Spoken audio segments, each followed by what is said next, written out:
Hermany, Here. Kaiser, Here. Maple, Zebro, here, Barnes.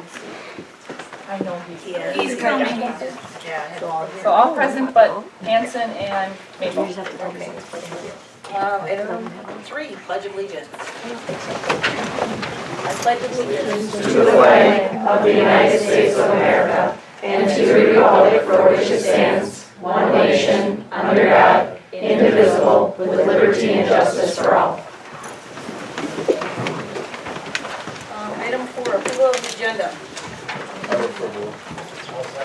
Okay, we have a motion by Mike and a second by Mark. Further discussion? If not, all those in favor? Opposed? Motion will carry.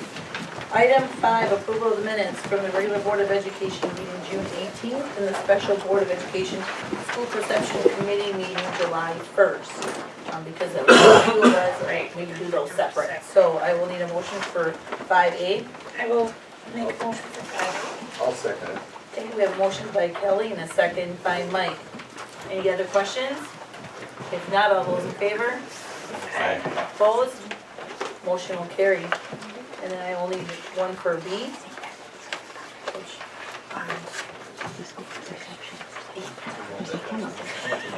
Okay, we have a motion by Matt, I will second it.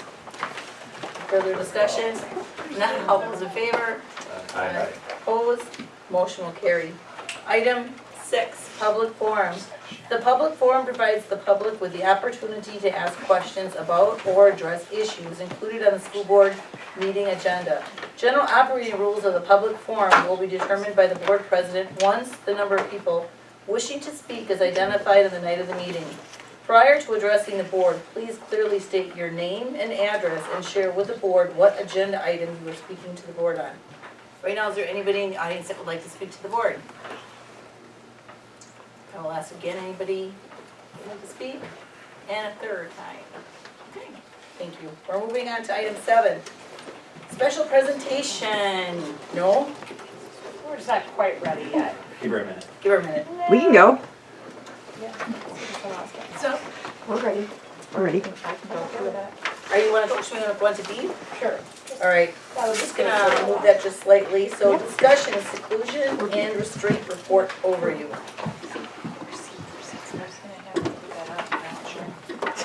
Mary just jumped. Oh, I can. Good evening, everyone. Based on Act 125, each year we need to have an annual board report on the number of incidences that occur for seclusion and restraint before September 1st. And I have some really good news. This year we were down quite a bit by 18, which was very exciting for the number of incidences that we had this year compared to the last year prior to that. Well, really the last 2 years prior, it stayed pretty stable. And I really feel that all the staff training, our PBIS, just really starting with some of our trauma-sensitive techniques and strategies are all making a big difference with helping with those numbers. So you all had the PowerPoint and had the notes. I don't know if you want me to go through it. Otherwise, I could open it up to questions if there's any. Maybe a certain reason why they'll get took the job. I really think it has a lot to do with some of our kids are outplaced. Some will now be in the Pride Center. We have a lot of professional development that we did this past year on mental health and looking at different signs. It was called Youth Mental Health First Aid, and so all the teachers district-wide had training. And also I just think that some of our kids are really understanding more of the strategies and things that we're teaching them. Will students that have to deal with seclusion and restraint out of the Pride Center be counted in these numbers? They will, but somehow I'm going to Asterisks? asterisk or something, yeah. Well, I mean, I would just say congratulations on a significant reduction, but I'm also realistic to know that sometimes you have an aberration to, like, can't really explain why, and that could change. It could double next year for all we know. It could, and our population could change. I mean, we could have some meetings, but I really think that overall, our staff are really working on the trauma-sensitive school practices, and I think that really makes a big difference. Is there any data you're aware of comparing us to a like-sized district with the same number of students on what an average number of seclusion and restraint incidents for a school our size might be? I don't, but that'd be an interesting thing to look up and check out, and I could get that information for you. That would be great, thank you. Any other questions? Okay, well, thank you. Thanks, Mary. Thanks, Mary. Okay, we're gonna go on to 7C, discussion 2019 summer school and overview. All right, I brought some people, so if you guys can come up. So we're just. But no more. What? No more. I didn't bring Mosey, right?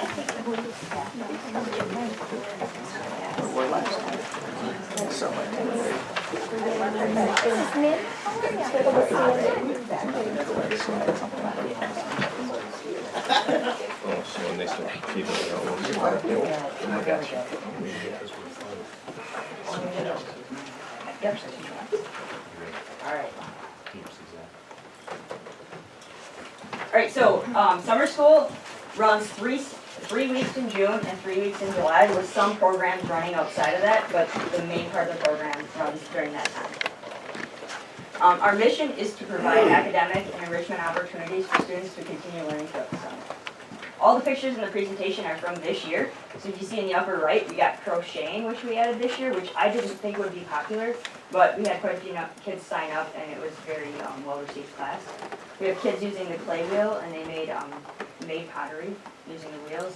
And then in the bottom corner, we have the classic baking soda and vinegar, which everybody knows what happens, except for second graders don't know. And they're super excited to find out. Our enrollment, we had 819 students, which is about 40% of our population, participate in some part of summer school. Some of those students took one class. Some of them took the whole session, and they were here with us for the full 6 weeks. The heart of our program is K-8. That's where we get most of our numbers. And you can see we've gone up in numbers every year for the last 4 years. I don't have the numbers from before that. More students means more revenue from the state. So we actually get money from the state, depending on the more kids enroll, the more time they spend at school in the summer. It actually affects our revenue. The summer school program is from early childhood through high school. We actually had 3 students who graduated this year come back. One was credit recovery, one took hunter safety, and one is in summer weightlifting. So every day in June, we had 283 students who took swim lessons. And the swim lessons vary from kids who are scared of the water to kids learning how to do the butterfly. They do a really good job with the students there. If you come by, the pool is packed from 7:50 to noon. They rotate the kids through. We have a phenomenal staff. I feel like we have people from all different walks of life coming in. We have our current employees, which is the majority of our staff. We have retired teachers that come back and teach. We have some Mosinee grads that recently graduated from teacher programs that came back to teach for the summer, and they might have permanent jobs elsewhere, but they teach here in the summer. We have student volunteers. We have about 100 different staff members. They're usually not all here at the same time. I have some that work in June, some that work in July, a lot of them sub. But there's a big staff in the summer as well. Kindergarten and kickoff to first grade. Oh, you're here. Yeah, here. Okay, so Kara and Haley are going to talk about that. I am part of the kickoff to kindergarten. Haley is fun in first. Our programs kind of are two in the same, but for different age kids.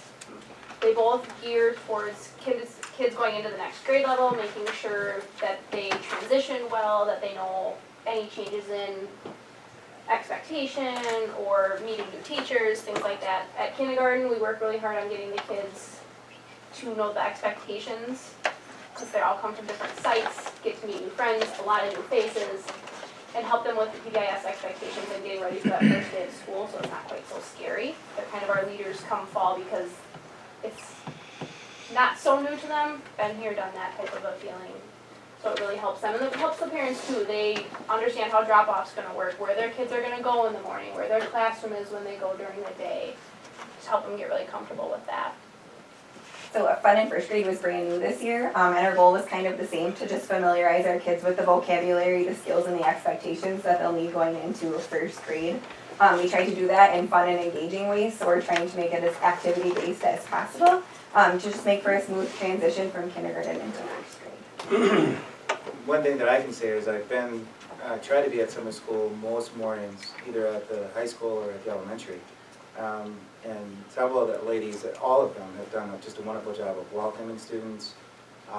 But also, I saw some behavior modifications and interventions going on in a very great way. Just, with kids that are being welcomed, they're young students being welcomed to the school environment. So things that I was seeing just in my visits, in a couple of weeks have just been outstanding. Good work. We have 62 different classes offered. Here's just a smattering of them. We try to offer something for everyone. I haven't heard a single person say, well, nothing interests me. That's not a problem. Usually kids are, my daughter wanted to take 12 different classes, and I'm like, well, there's only 8 slots, you gotta pick some. So, and when a class doesn't work out for a student, they always have a couple other ones that they want to try. And I have Tina and Amanda to talk about this. Alright, so I'm Tina Porter, I'm a special education student, teacher. And I have like a plethora of different kids that are in the board games class that I have been doing. One of the things that I wanted to talk about is the socialization that goes in that classroom. I have 2nd graders through 8th graders in the same classroom, and it is amazing what happens in that room. I remember Christy coming up to me at the beginning of the first session and being like, are you sure you don't need help? Are you sure you don't need help? Because there were a lot of kids in that classroom. And I was like, it's going to be okay. So after the expectations were set, I had 2nd graders like looking for that 8th grade friend and wanting to play Uno with them every morning. And it was just amazing to see what there. But besides just playing board games, it is friendships, it is turn-taking, learning rules, figuring out how to decision make. Like in my house, we have different rules for different games. So when we got together and I was playing with kids, I was like, oh, we don't really do that in our house. How are we going to figure this out? What are we going to do? Are we going to go with your rule or my rule? And we would just, it's just a lot of problem solving and a lot of fun. So I thought that was really great. The other thing that I did was crocheting. And that was the first session. This session I'm not doing crocheting. And I had 16 kids in there and 1 boy. Oh, yeah. 18. And I just had a little girl come up to me after July 4th week that we had off, and she came in the 2nd session. She's like, I can't wait to show you what I made. And she had this little baby booty. And I was like, oh my gosh, when are you making the 2nd one? So she was very excited, and I'm actually meeting someone in the cafeteria tomorrow to show them how to do something that they forgot how to do in crocheting. So it's just a lot of fun. Oh, did you have any questions for me? Hi, I'm Amanda Lang. This summer I'm teaching the Dr. Seuss class and the Lego Storyland. Lego Storyland is a little bit more popular than Dr. Seuss. It is new, and so we weren't quite sure. I sat down and planned it all out and wanted it to make a little bit on the STEM side, but a little bit on the reading side. My background is a 3rd grade teacher and a reading teacher, so we never forget our backgrounds, right? So as I was planning the class and working through it, it's amazing. Like, I have a really heavy male population, but they are super excited. We do a lot of how do you build a character? How do you build a setting? What's the problem? What's the solution? And it's amazing. They are far more creative than I am with Legos, believe me. I'm like, wow, how did you make that? But they really truly build something, and they can tell a story about it. In a very short period of time, they're able to create this, because while they're digging through the boxes and looking through their pieces, they're building the story. So it's always that academic piece that is falling into what they view as fun, which is great, because it benefits us as the educator that they view it as total fun, and yet we're infusing those character elements, story elements into that. And of course, in Dr. Seuss, going through looking at who Dr. Seuss really was, all the great texts that he wrote, compare and contrast some of the cartoons that were offered versus the books that we read. Why are they different? Which one do you enjoy more? And even just more familiarizing them with something that is familiar and finding that joy in it. It's amazing. It's great to see them in both classes. I always have books available, of course, and we spend a period of time so we grab books, read books. So we're infusing that into the fun. And then the next two slides are two of our bigger programs, the school forest and then the certification, and Crystal's here to talk about those two. So out at the school forest, we run 2 different sessions. We ran it a little different this year. We ran two, 4, and now we have the 5 through 8th, 9th graders. We have one older one in there. So the first session we ran the younger kids, the second session we have the older kids. Just various activities in there. We do not have enough time during our school day to use that school forest. And so these kids are the hands-on, the kids that want to be out there. Today they were doing races with their frogs at playtime. And we're talking about 8th graders. They've got their frogs out and they're racing their frogs. Yesterday we had 3 teams and we did solar tubes. So they had to figure out as a team how to open that solar tube, how to get that air started in there, how to get it down, and who can get it in the air first. Kids thought that was great. Today we also started bandanas so that and colored fish so that we can go down to the water. We got new fishing poles thanks to Christy. She had some extra funding and found that, and the kids really are excited that we have real fishing poles. This is the first year we've always had a stick and a string. And we just well, they didn't go fishing today, so they didn't catch a pike. But a lot of times they catch a lot of stick bass. They think that's great. They measure their sticks and see whose big bass is bigger. So a lot of socialization out there also. Just a lot of these kids that take this really need the hands-on learning. So we have books out there. When it rains, we do things like let's set up a tent. Let's figure out how to do teamwork and set up a tent. A lot of kids have never set up a tent before. They've never done that. We always have a campfire at the end where they roast marshmallows and hot dogs, and they learn how to safely make a fire and how to safely put it out and what you need to do that if you're out there. So we hike, we make walking sticks, we use Dremels, we use tools, we just have a variety of different learning going on out there, and it kind of suits every kid. We have three of us go out, so it's myself, Lori Hudson, and Mr. Jensen. So we can divide into 3 smaller teams out there. So if some kids want to fish for the day, and some kids want to do walking sticks, and some kids want to do this activity, we have that ability. But we do have about 30 kids that we run, so it's about 10 for each of us that go out. So. And then I am one of the 2 hunter safety instructors that is certified to teach. There's only 2 of us in the district. It's myself and Lori Hudson. A few years ago, we proposed to the summer school principal back then, Heather Skutek, we said, we really think this is a need that some of these kids can't get in during their regular school year. So we proposed getting certified to teach hunter safety, and then Greg Milkey and Ron Klinner are certified to teach boater safety, and then they dug into it a little more and found a special class in Appleton, and they are now certified to teach ATV and snowmobile safety. And Lori and I have discussed that we would like to go ahead and get that certification also. So they are only able to certify 20 students per class, and they only run their sessions the first session of summer school, so they don't do it the second session. So that's why their numbers are lower than ours. Hunter safety, we run 2 sessions, one during the day for each session of summer school, plus last year we added a night session to see what would happen. We ran that one in July last year, and this year we ran it in June, so it didn't contend with soccer. And it seemed like once we put out the email and reminded that it was available, we got the older kids in that class, the kids who have graduated, the kids who were in 10th, 11th, and 12th grade who decided, you know what, I really do want to be hunter safety certified. I do want to do that, or I don't want to go off to college and not have that certification. So we run that class. We have to run by some guidelines of the DNR. So our class isn't always fun and games. There is homework that goes with it. There's some learning that they have to do at home. But our students are super excited to come in right now. We have a pretty young group of kids in this session, and they're super excited. The learning curve is amazing.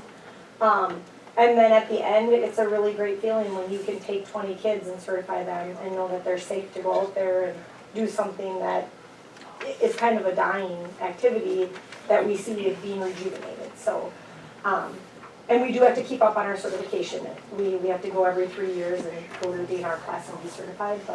And babysitting basics. That's the first Red Cross certification. They don't actually get the certification, but that's the program they use. So Nancy Reuter runs that. And then Craig and Kurt, I think, are here to talk about the summer training, but the video.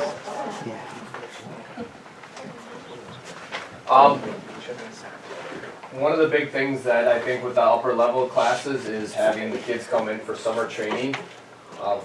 The biggest thing when I came to the district 2 years ago is one of my philosophies was trying to reduce the number of injuries, and researching and looking at that was one of the big staples with talking to coaches, that was one of the biggest concerns with the multiple sports that the kids are in and the continuous activities that they're constantly camps and all the pressures of that they wanted the stability of their athletes. So going in, we incorporated some fun things and some interesting things that we do that's not typical of what you'd see in a normal weight room. Is we do a lot of oxygen training. So in order to survive, we need to breathe, right? So to have athletes do that in pressure situations and in game-like situations and how to control their breathing has really helped. Some things to help with injury reduction. We have prehab exercises. So if you get injured, you go to a physical therapist and they put you through all these restorative exercises to get back in shape. Well, we incorporate that into the training as a part of, if they do that to get you into shape, why not incorporate it to prevent it? So it's actually helped so much that we've decreased our amount of injuries by 62% in 3 years. So, and the kids are loving it. And it's the vision training and the oxygen training is something that is totally different and interesting. So if you can see, we have kind of a video here of the kids doing different types of vision training, activation. There's kids running backwards, just imagine that.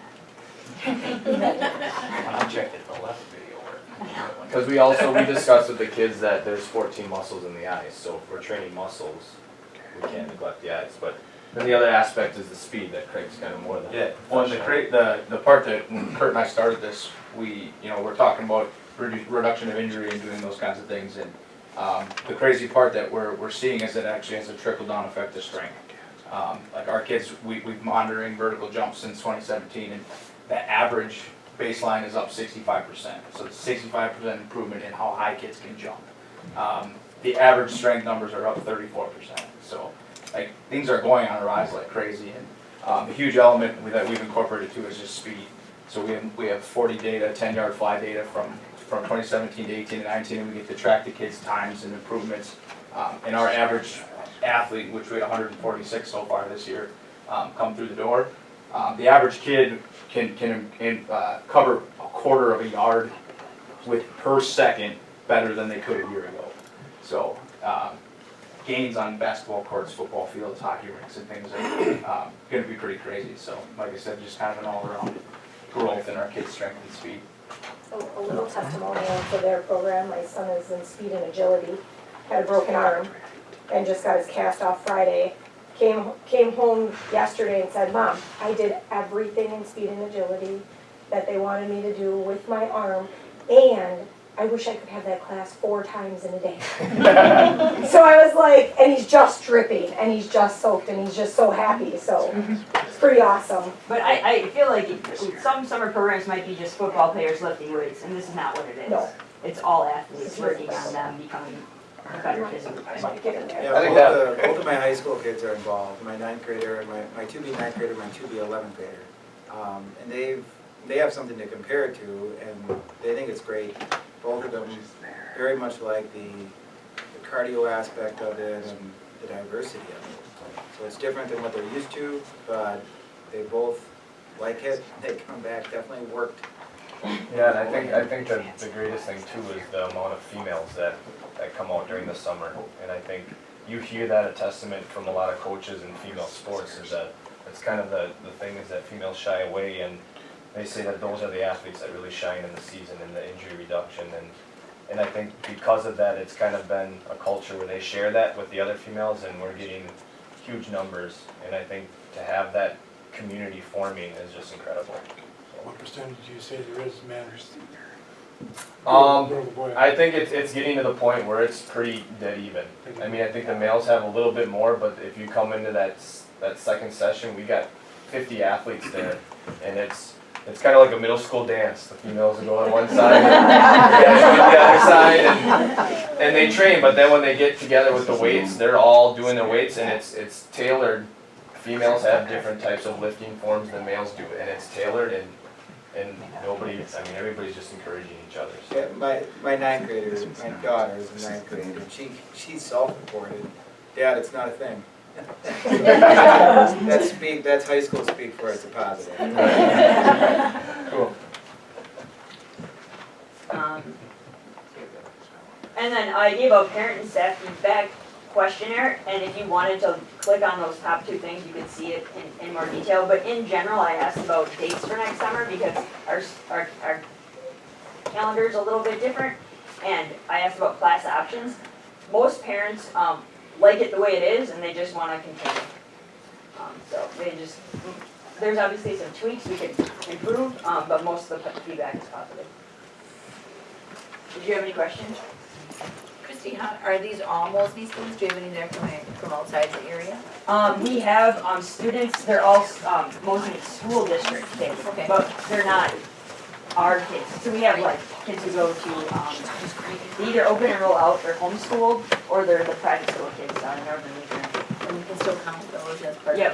the... Yeah, because they live in the district. Yeah. So I would say we have 10, 15 kids that aren't ours, but there's two, I know for sure, two homeschooled kids. They show up every summer, and I just know they're coming. They're always kind of awkward. but then they love the classes, so. Thank you. Anybody else have any questions? Thanks, Brady. Yeah. Well, Miss Sue, are you ready? I've never been so excited that my software didn't work, or like, it didn't work right away. I think I gotta take notes for the Alaska football coach, so he knows what y'all are doing. Just kidding. But I like the purple. Yeah, actually I'm not, but yeah. So it's my annual pilgrimage to, no, I'm from Alaska, so we always see Mosinee, yeah. And I have a son on the football team. So. Oh, yeah. Okay. I'll text Ash as soon as I get in the car, let him know. All Don't be sharing our secrets. Never know. Well, it's my annual pilgrimage to visit you here. So 4 years in a row we've been doing the staff survey. Can you believe it? Who would have known when we started in 2016 that that would be the case? So once again this year we conducted your staff survey in May. In just like other years, everyone received that email invitation to take the survey. It allows them to take it once and only once, so it ensures data integrity. You had a 66% participation rate. Interestingly, I went back because I wanted to see your participation rate last year, 66% last year, and it was a little lower those earlier years. So I think we've gained some trust, and people have seen that we're using the data, so you do indeed have more staff that are taking the survey. As you know, we can pull that data apart based on work group and what building folks are in. So here you can see the percentage of folks at each of those buildings and the work group that they self-report that they fall into. And then we ask, how many years have you been in the district? As you can see here, 38% of your respondents have been with you more than 10 years. A good sign, folks are coming to Mosinee and they're staying, and really that's one of the ultimate goals of the staff engagement survey is really that retention piece of let's bring good employees in, let's give them the training and the skills they need, and let's hope that they stay and continue to do good things for kids within the district. So what I've done here is similar to what you've seen in other years, but we've looked at the responses from your data this year, and then I've provided your data from 2018 and then that difference. If you recall, that 0.2 is our kind of our statistically significant, so things that are greater than a 0.2. We said you made a nice statistically significant gain. You're going to see there's much to celebrate this year. Big, nice gains that have been made from where you've been over the last several years. That 73% of your employees across all work groups really feel that they're confident the school is going to be able to develop and execute an improvement plan. I'm not going to read all of these for you, but 59% of your employees are reporting that your district has a culture of open dialogue. So we're making some gains. While we're still at 59%, I went back today and spent some time looking at where we've been. Again, we're moving the needle in the right direction. 67% of your employees feel that there's a process for evaluating the effectiveness of new initiatives at your school, and that the district is committed to making needed improvements as they're identified. Again, we're slowly making some positive gains and movement there as well. Student achievement. 50% of your employees report that student discipline is handled in a consistent manner by all staff. You might say only 50%, and look at the gains there. So 0.42, so you had a nice jump from where we were in previous years. We did have some comments that was one of the themes that pops as far as support for student discipline and staff still having some suggestions and thoughts, but the reality is you've made some nice gains. That student discipline one, is that normal compared to other surveys? Yeah, well, it's actually really quite good. I've stood in front of boards when that's been an 18% to 21%. Many school districts will struggle as they're rolling out PBIS. So I'm not even sure I've stood in front of a board where it's been at 50%. So while that still feels like half our staff are struggling, part of that just has to do with your discipline plan of some teachers are saying, I'm okay with this type of behavior, others are saying, this doesn't cut it in my classroom. So, but again, it looks like you're moving in a nice direction, getting people on the same page. Similarly with that cell phone use policy, you can see we've made some jumps there. 66% of your employees feel that the social and emotional needs of your students are being met. 84% say students have access to additional support when needed. Pops up again there.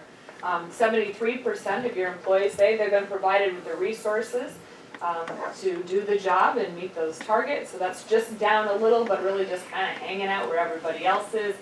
81% feel that your special ed students are getting the support they need, and 54% say that your current educational model develops personal accountability for students. So again, that I think was a new question this year when we didn't pull comparative data.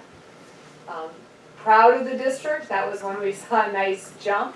88% of your employees report that they're proud of the district. 77% feel that the amount of work they're asked to do is reasonable. Again, that one popped as a nice gain, or a gain especially that we've seen over the last 4 years. 87% say that they recommend the district to others seeking employment. 93% say that they're proud of the school. And 67% are reporting it would take a lot to get them to leave the district. So again, just a real positive response, I think, from your employees. 95% feel their job is personally satisfying. 98% say that their work does contribute to the overall success of the district. 94% are strongly agreeing that your co-curricular offerings are helping meet students' learning, those important life skills, and they're also meeting students' interests and needs. 70% of your employees report they're comfortable sharing their ideas and opinions, and then you see a few here on communication that have dropped in previous years, and I think this has been a year of transition and change for you, and so I think that's something that there were some, I had worked with Ann on really some things, and I think you as a board had worked over the last couple of years on what are some ways we can push some information out to employees. We saw that in the comments as well. I anticipate that will recover now as you move forward with a full-time and a permanent new superintendent. No pressure there, huh? All right, a great, good, fair, poor. So again, this was how are we rating communication from various departments. So you can see there some nice gains in food service and the relationship with building principals, sending out information. Really your district admin team hung out where everybody else was, and then some slight drops there. The school board piece, 33%, great and good. As I looked through the comments, many about you, I don't know if it was Ann or someone was pushing out, was it like every other week or your board minutes, those types of things, and that wasn't done this year. So that was something I think your employees appreciated and missed, and I'm anticipating likely would return in future years. Again, some, gains in culture, operating as part of a team, 75% strongly agree. 67% of your employees report that they're having an opportunity to participate in decisions that affect them. And then, just some slight changes there, 71% saying school or department is effective at assimilating employees, 88% saying their coworkers are willing to chip in and help them when they have a heavy workload. But again, those are nice percentages, so am I concerned, that we've got some little bit of change to the negative? No. In general, 68% of your employees are reporting that the academic expectations are just where they should be, 9% too high, 23% too low. So we've closed that in a little bit, but still work to do. That I think you've got some members of your staff that are saying, hey, we can be pushing these kids a little bit harder. And so again, we can continue to watch that in future years. Again, when we look at work environment, some nice gains there as far as our buildings and grounds, feeling valued by the community, the effectiveness of that school resource officer, feeling safe, and then that flexibility to do their job in the way that they feel is most effective, and that feeling of being supported by leaders. So again, great data there.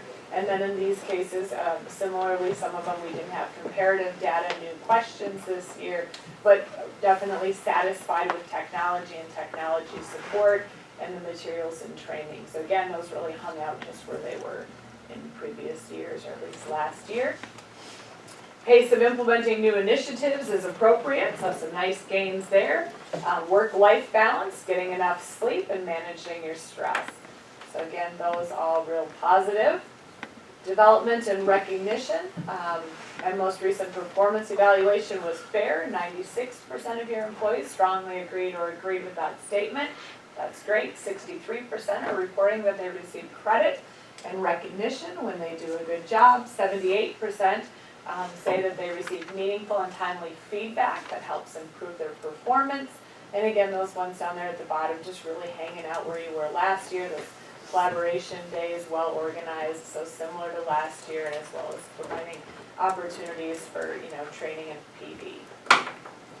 Regarding compensation and benefit, 69% feel that the benefits are competitive with other jobs that they could find and that their pay is fair. Again, the data kind of hanging out where it was in other years. Satisfied with benefits, 68%. Satisfied with pay, 47%. We see a little bit of a drop here, just that -0.2 with those pay practices administered consistently for all employees. And I think we talked about this last year at length, that you sometimes are hiring outside of the salary schedule, and it's hard to fill licensure and those types of things. So 35% there. Building leadership, so that looks good. 76% of your employees across all your work groups report that they're building principals and effective leader. 92% are saying the principal's available to support them when needed. 76% are reporting trust with the leadership in their building. 71% are saying that that leadership is consistent when administering policies. And 74% say specifically, I trust the leadership of my school principal. So again, nice data, you're kind of hanging out where you were, but we've seen some gains over the year. Similarly with your district leadership, and again, you had a change this year. But you can see 74% said that they trust the leadership of the interim district superintendent. 67% said that your district administration was responsive to concerns of employees. Positive image in the community, although didn't live here, but visited. There were nice comments about John's involvement in being at extracurricular activities and events. 63% felt that administration was consistent when administering policies concerning employees. 75% reported trust in the leadership of the district. So again, I think this is moving in a nice positive direction. Regarding you as the school board, so these, this is probably the first time we see a little buzzkill, huh friends? Sorry. Will you bring me back next year? We'll see. All right, so familiar with the district's mission and goals, so 83% there, 55% doing what it takes to make the district successful, 44% report that they're comfortable addressing issues important to them with the board or board members, 69% feeling that you as a board appropriately balance the mission of the district with fiscal responsibility.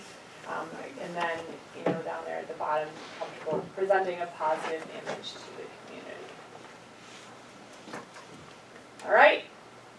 69% of your employees report that they've attended a school board meeting. Presentations like what I just heard are great ways to get your employees here to share the good work that they're doing. 31% are saying, no, I haven't. So again, slightly down from other years, so change in some employees perhaps as they respond to that. With student behavior, again, we're seeing some positive there as far as they're satisfied with the efforts to prevent bullying and response to how you're reporting incidents of bullying at 80%. Understand the current compensation model, so 90% of your employees are saying, yep, I understand it. So again, data real similar to what we're seeing last year, so that communication looks real positive. Satisfied, last year you had 44% that were reporting that they were satisfied, this year 38%. So again, a slight drop, but kind of hanging out real statistically significant. Four most significant factors in job satisfaction. So that compensation and salary, the meaningful work, we saw an uptick in that.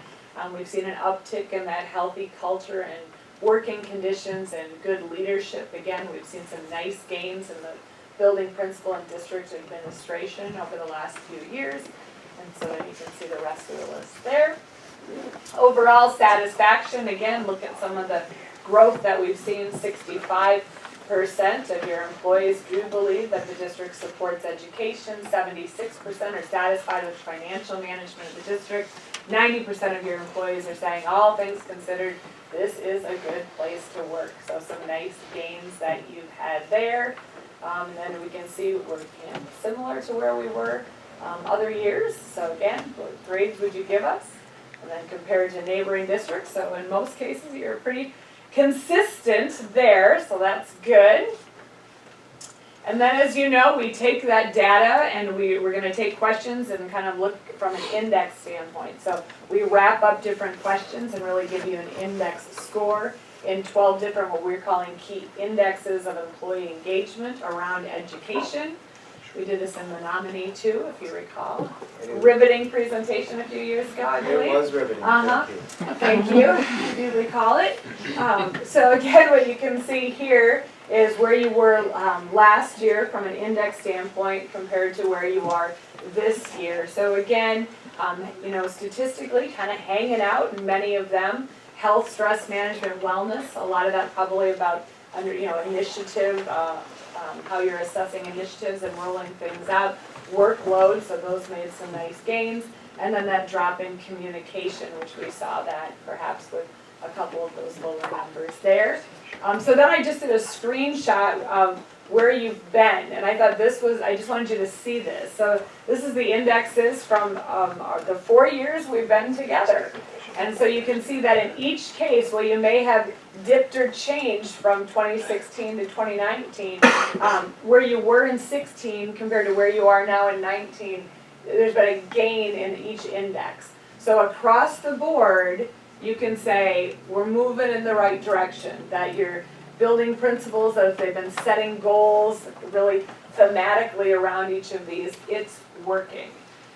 So much so that I was in a district last week, and I said, it was their first year, and I said, let me tell you about Mosinee. And I said, I can talk about just in general, so I said, Matt's presented with me at the school board convention that they've truly, they've stayed at it, you've stayed the course, you've set goals, you've studied your data, and I said, I'll be visiting with them next week to share that they're, you know, the tide is changing in Mosinee, and I think you've done some real great work there. As I kind of looked at your longitudinal data by building, I kind of dug into it a bit. One of the things I saw was that your engagement growth at the high school. So hats off, there was some real nice data that was lots of green, if you will. When you remember we talked about greens and reds on those spreadsheets, as I looked at that, big gains with your teachers and ed specialists, specifically at the high school. So nice growth there.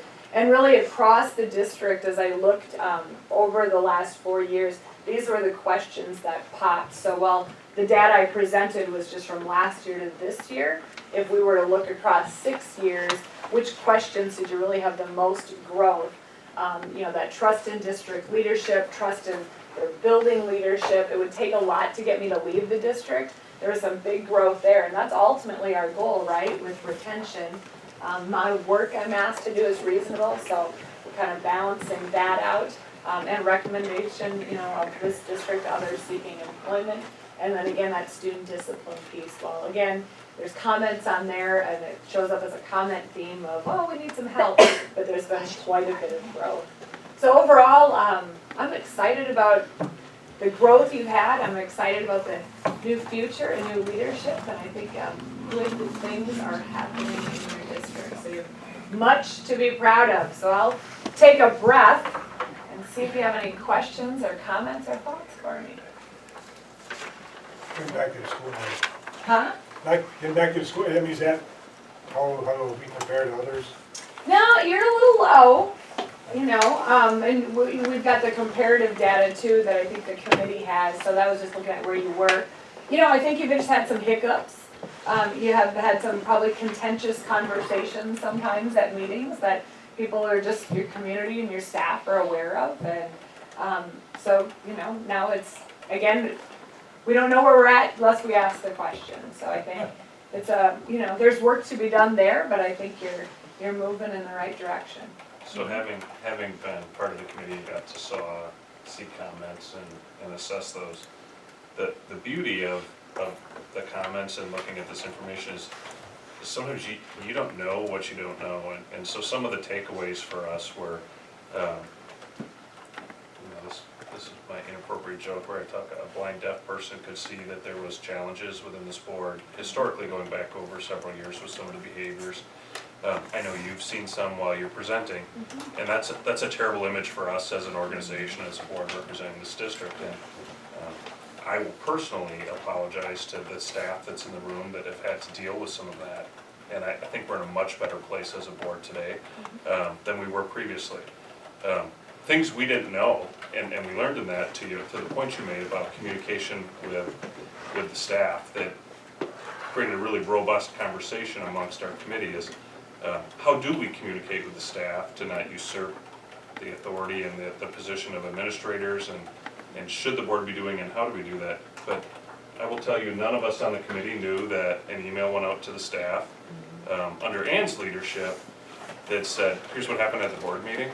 And apparently that was really important, because the second people have something and you take it away, of course we didn't know it got taken away either. So, but we definitely heard about it, and we saw that in the responses, so those were very, very valuable to us.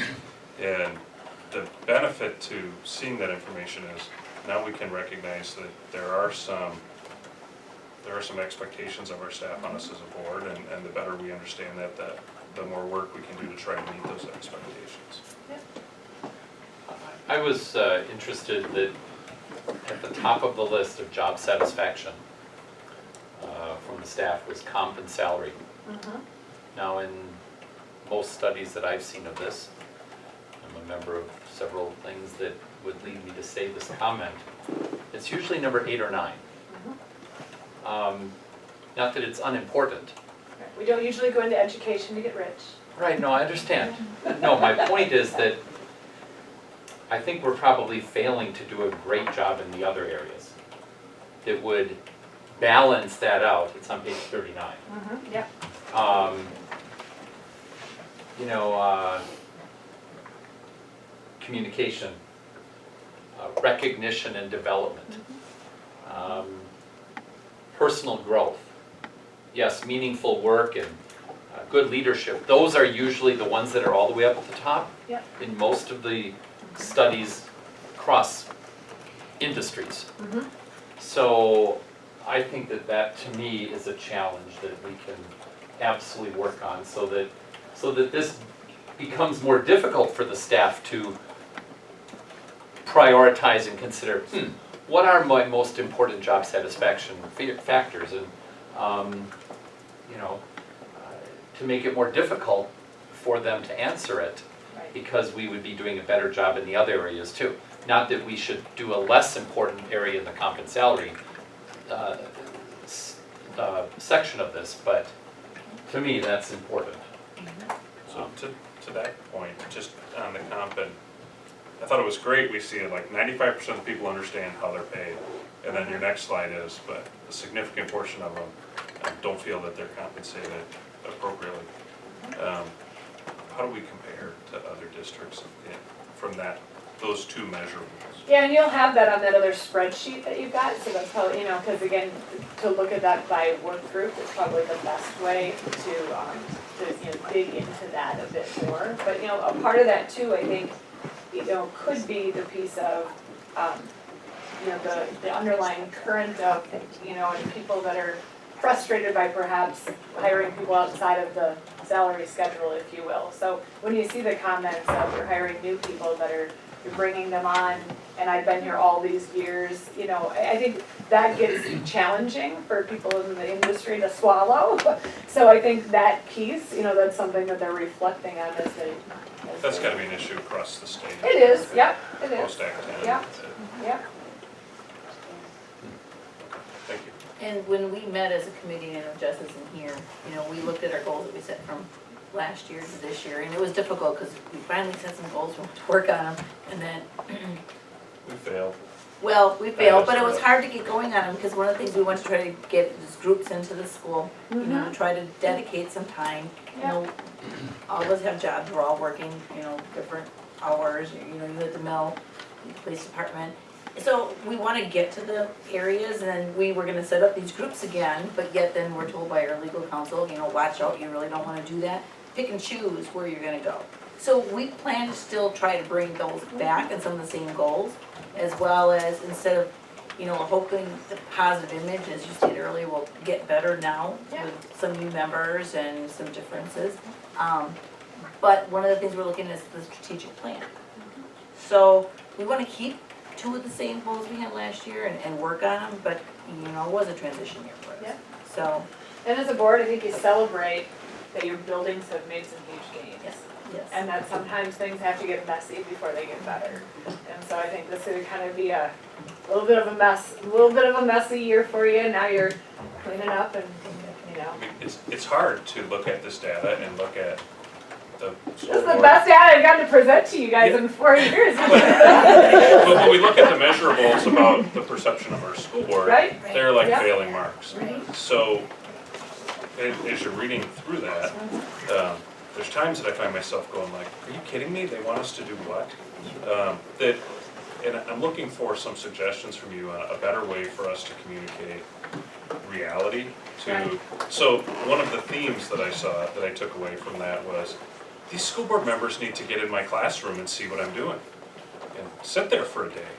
I'm like, I have a job. Like, I don't just get to take the day off to go sit in a classroom. And I'm not sure that we're communicating effectively, like, here's how we view what our job and what our abilities are, and whether that's consistent with the expectations of the staff.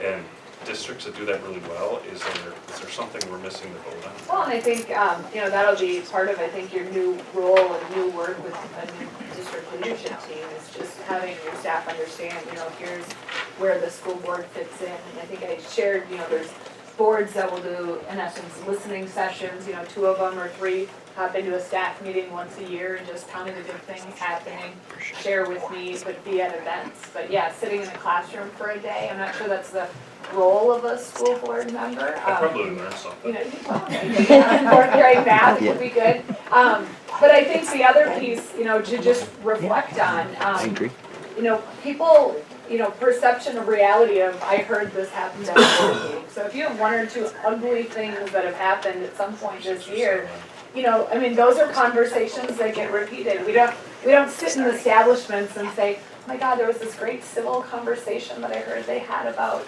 they were reviewing this report, right? If there was something that got, a little bit salty or exciting, those are the conversations that get repeated and they stick with people. And so that's why it's easy then to perhaps put some marks there. So the goal is really, I think, here's where you're at now, and you dropped a little bit, but I think you can, Diane, what were the two goals that are going to persist? The communication and fiscal responsibility. Thank you. So things that we discussed that we'll probably have a conversation, I don't know if we were gonna do that at the retreat. Right. Was to identify ways that, for starters, this concept of sending the minutes out, Mr. Munoz is gonna be sending them out, taking that responsibility on, to make sure that the decisions that are made within the board are communicated rather rapidly to the staff. There's gotta be other ways for us to communicate effectively with the staff of the school district, and that's something that we weren't gonna make any decisions on. From a financial responsibility, one of the things we spent a lot of time discussing was there's a lack of understanding of school finance, both by our staff. I think there's a lot of room for improvement as board members to understand where the money comes from and how we spend it. So one of the initiatives was in a new agenda item for our finance meetings is to pick different funds, talk about where the money comes from, totally understand it. We'll bring that back for, if I can regurgitate it in the board meeting during the finance report, then it's available to the staff that are in attendance, it's available to the rest of the board. And as we up our IQ with that and we share that information through the minutes with our staff to understand, why do we have $5 million in this account, what does that mean? We started tonight with two different funds, looking at, here's the money, here's where an actuarial audit of it to have us understand, are we in a great place, are we in a good place, or that type of work for this board to do, hopefully would translate into a better understanding on part of the staff to say, I want to raise, and if we say there's no money, they might say, oh, I agree, there's no money, or prove it to me, we should be able to address the financial health of the district. That's the work we plan on doing. I guess if we've talked about proceeding or going down the path of updating the strategic plan, and the strategic plan involves all aspects of the school district, including the board. And I come to the board with a belief in our responsibility as board governance, of the district. It's not to micromanage the jobs of the people who work in it, whether administrators or teachers or aides. It's to try to be above the forest rather than being blocked by all the trees in front of me. And so that's the view that I bring to my position here on this board. And I'm receptive and open to listening to the views of all of the other board members as well as the community, which all the stakeholders and also include staff. And every board member has a different perspective of what all those things mean. So if we can build a consensus over the next couple of months, I think that we'll be a lot healthier board also. Do you use our school board planning?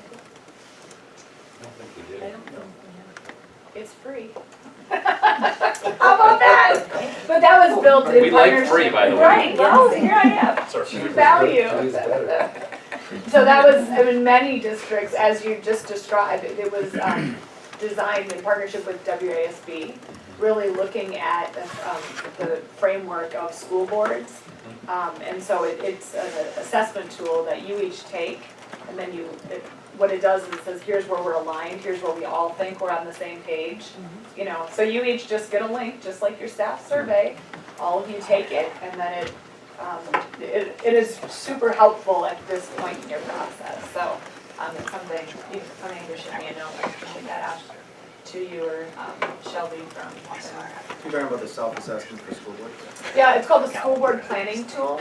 So they send it out About this time of year, we're just getting them all pulled over. So we provide it to every school district in the state, probably, I can't tell you what percentage of them use it. Some boards do it every year about this time. Some call in 6 months and go, we're having trouble, we wish you would have done it, so. So I guess you should carry an email? Yep, or me. Send out emails? Yep. Okay. Yep, and we'll just send you one link and you'll send it out. But again, or you can take a look at it first and see if you like it. But it would align with what you're talking about. So Yeah. kind of that sense of, these are our roles and responsibility, here's things. So it kind of does a, have we fully achieved this, not yet achieved? And it does help a board. Boards in general, Yeah. all organizations. Right, yeah. Nonprofit, Yeah, have business, things like this. school, Yeah. well, but there is often dysfunction. Right, You know, people aren't staying in their lanes. right. You know, Yeah. board members need to stay in their lane as well. Yeah. So, And so this was designed with kind of that national Yeah. school board. I get These it. are the, the framework of the 5 key pieces of Okay. rules. So again, available. It's the best sales pitch you'll ever hear. It's free. So, other comments, questions, thoughts for me? I just would say that I'm glad that the majority, overwhelming majority of the people who took the survey would recommend Mosinee School District to their peers. And that's growth from where we've been. It's good to know where we started from and where we are. Yeah. Which is awesome. Yeah. We had none of that before. Right. So hopefully we keep improving and so it's good information. All right, well, thank you very much. All right, I always enjoy coming. Thank you. All right. Did you get your steak dinner? Yeah, I don't know. Corey's gone, but I don't know. Martin is still here. Hey, what did I learn from that? Never bet on the Never outcome bet of a Peterson. referendum unless it statistically tells you it's not the best.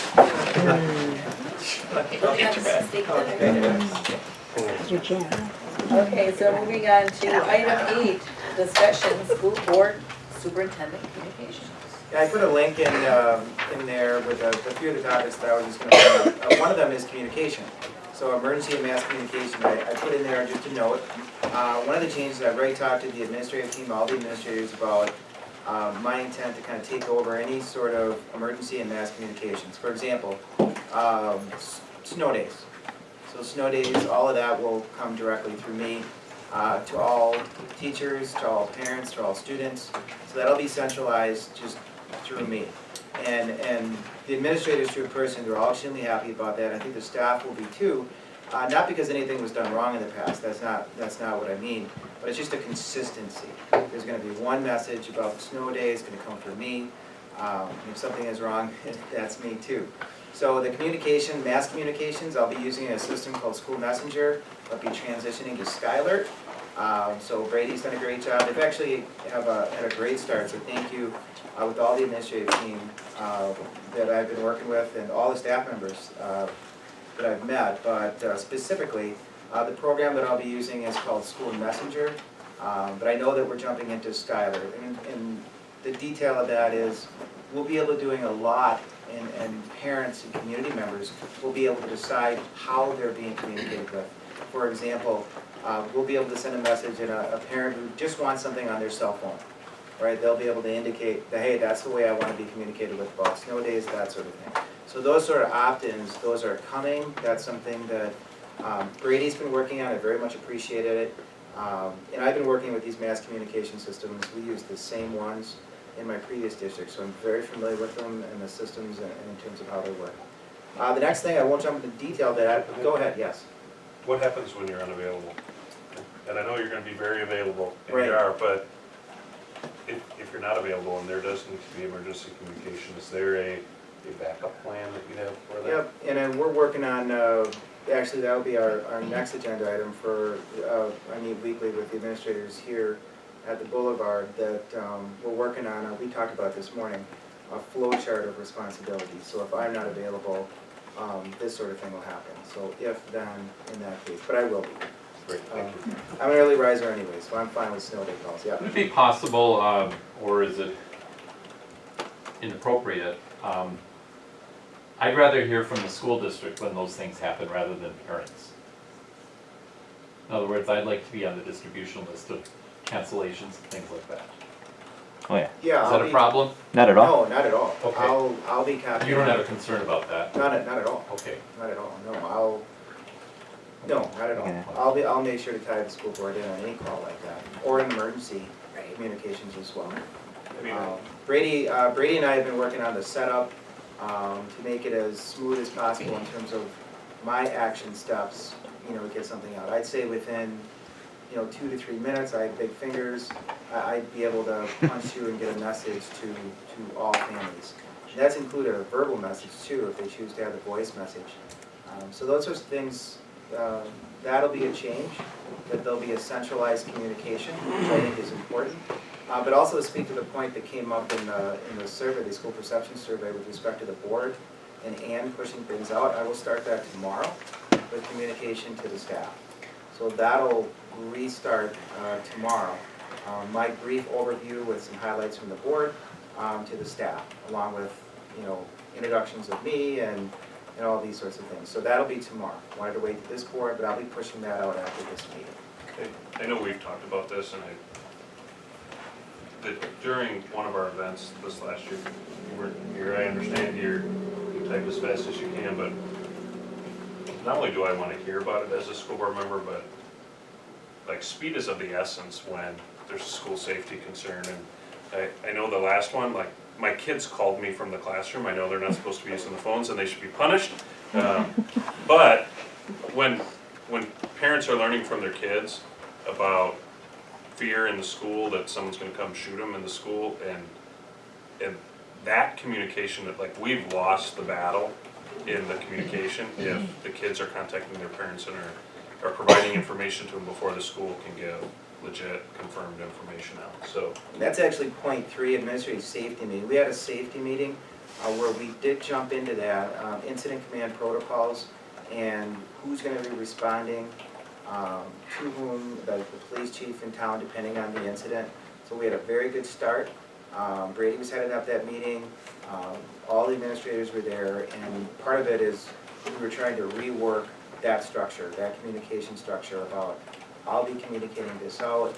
It needs to be fast, and obviously the board needs to be tied in. So we did address that robustly in a meeting already. I think it was 2 weeks ago, maybe last week, with that particular event. Some of the other points, I won't jump into the detail of the superintendent transition plan because it is on the board agenda for later. But the detail of that, just know that to the community and to the board, my transition is something that, yes, I live in town now and I'm very happy to be living in town. I'm excited to be living in town and to have my kids come into Mosinee High School. But the transition is truthfully going to be going on for the entire year. And this plan that you'll see, and it's available on LinkedIn, kind of details what that work is. 30 days, 60 days, 90 days, what the year goals are for me as a superintendent. But just, I do want the board and the community to be aware that it is a working plan. If the board chooses to change some goals, that's perfectly acceptable and how it's meant to be. It's meant to be malleable, and no, I'd like to do that and focus on this. But also linked to the strategic plan, which I know that we're getting to in our discussions in this meeting. School visits. I've tried to be at summer school most days. I think I missed one day, rotating between the 2 schools or the 2 different sites. So I've had a lot of fun out there welcoming students and parents and excited parents that yell things, and we're like, oh, I hope you don't hit the wall, and they're just excited about dropping their kids off. So I'm very comfortable in school environments and working around staff and students. It very much energizes me, and it's something that's going to be a continual thing for me as superintendent into the school year. And I've already told the staff that. I have it in my calendar. Those that have access to my calendar here at the field, which I think is just about everybody, they're like, oh, yep, he's in the schools from 7 o'clock until 8:30. So it's just kind of blocked off time, and that's very important for me and for the board. Website updating is something that Brady and I have talked about as recently as today. We'll be jumping back to that. Athletic director, I do want to thank Zach Zebro for his many years of wonderful service to the district. He has been nothing but professional and respectful and with me and in all of his interactions. And that being said, we do have interviews this week. And we have a wonderful interview pool this week, which this Thursday. So we're excited about that. The hiring timeline is quickly. I want to have an athletic director in place before the start of football, which is about 3 weeks away, give or take. All right, so I think that's very possible. We have over 15 years of administrative experience in candidates coming in, sitting athletic directors, principals, that sort of thing. Thank you to both Diane and for Matt for sitting on the interview committee, along with several that are sitting here. So update on houses for sale. We do have some interested parties, but no action at this point. But no official action, but we do have interested parties on looking at those houses. So the last part of my communication is it's been a great initial transition to the district. I've been meeting a lot of staff members. I'm going to be speaking at the Log Jam Festival, I heard today. So that was a nice invitation at 10 o'clock. So that'll be part of my communication to the staff tomorrow. And I'm like, oh, okay, 10 o'clock. I talked to this guy and I said I would do this. Yeah, well, yeah. So that was an interesting thing. And we're also, my wife and I are going to be doing registration for the run that the Mosinee cross-country team is sponsoring that morning. So I just communicated about that. So some of our transitional pieces are like that. We're excited about it. We have an admin team get together at my house scheduled in a few weeks, a couple weeks. I know the date is set, so we're good to go with that. So thank you. It's been a great start to the transition, and I'm excited to be here. Thank you. All right, moving on to, well, anybody have any questions before we move on? No? All right. 9, old business. 9A, discussion and possible decision, the energy exemption surplus funds. Now, that's, you want to take that? I can, absolutely. Go right ahead. So the energy exempted surplus funds, right now in our budget, you'll see over $3 million sitting in that. We talked about that at Finance Committee. But that being said, in talking to Steve, we have a lot of big expenses coming through in the next few months as we work through the end of those projects. So we're anticipating about $1 million minimum in surplus in that particular fund. And I think this is a good, robust discussion for the board to have a discussion about this.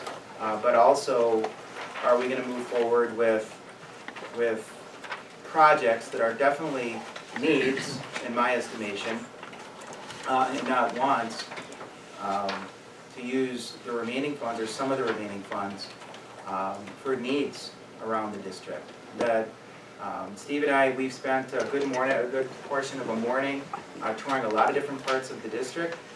He's doing an outstanding job of one of the reasons that we have this surplus, if you will, of these dollars is because of his management of these projects and the solid management of those projects. So the elementary school looks amazing. It's coming. It will be there, be ready for the start of school. Middle school, a lot of improvements, including the safety improvements. That's a little bit something else, but still all kind of tied in. So one of the things that I think it's important for the board to, and one of the board members, I think it was Matt or somebody brought it up, that it's important to make a big decision about just a discussion and a decision about what are we going to do with these dollars that are remaining. There are projects out there, which I can jump into if you like, that definitely would fit under, and we have checked, under the energy exemption qualifications. Can you just tell me on the page where it's high school boilers for 1960 and 1996, is that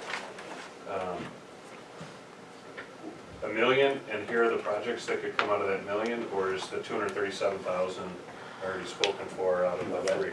That was budgeted, Matt, and we had estimates on that. Actually, we were estimating about $275,000 was our goal for that. We came in under that, so that helps our cause at the end of the game.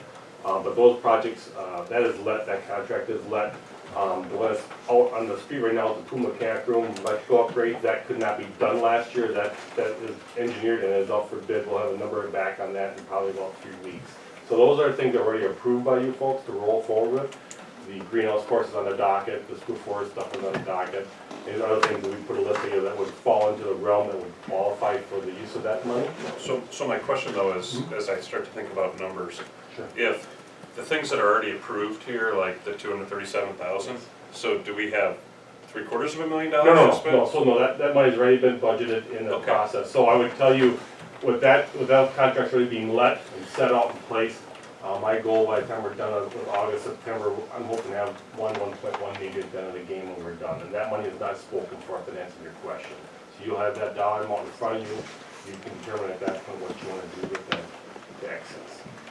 I think the board is in a, thank you, Steve, I think the board is in a wonderful position right now. If you look at, I had Steve add in, number, if you look at high school bathroom ADA compliant issues.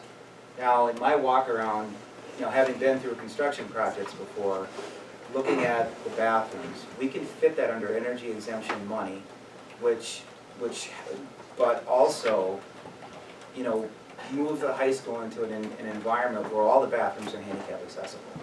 And I think that's a wonderful thing. I think that's an amazing opportunity for the board and the community to be aware of.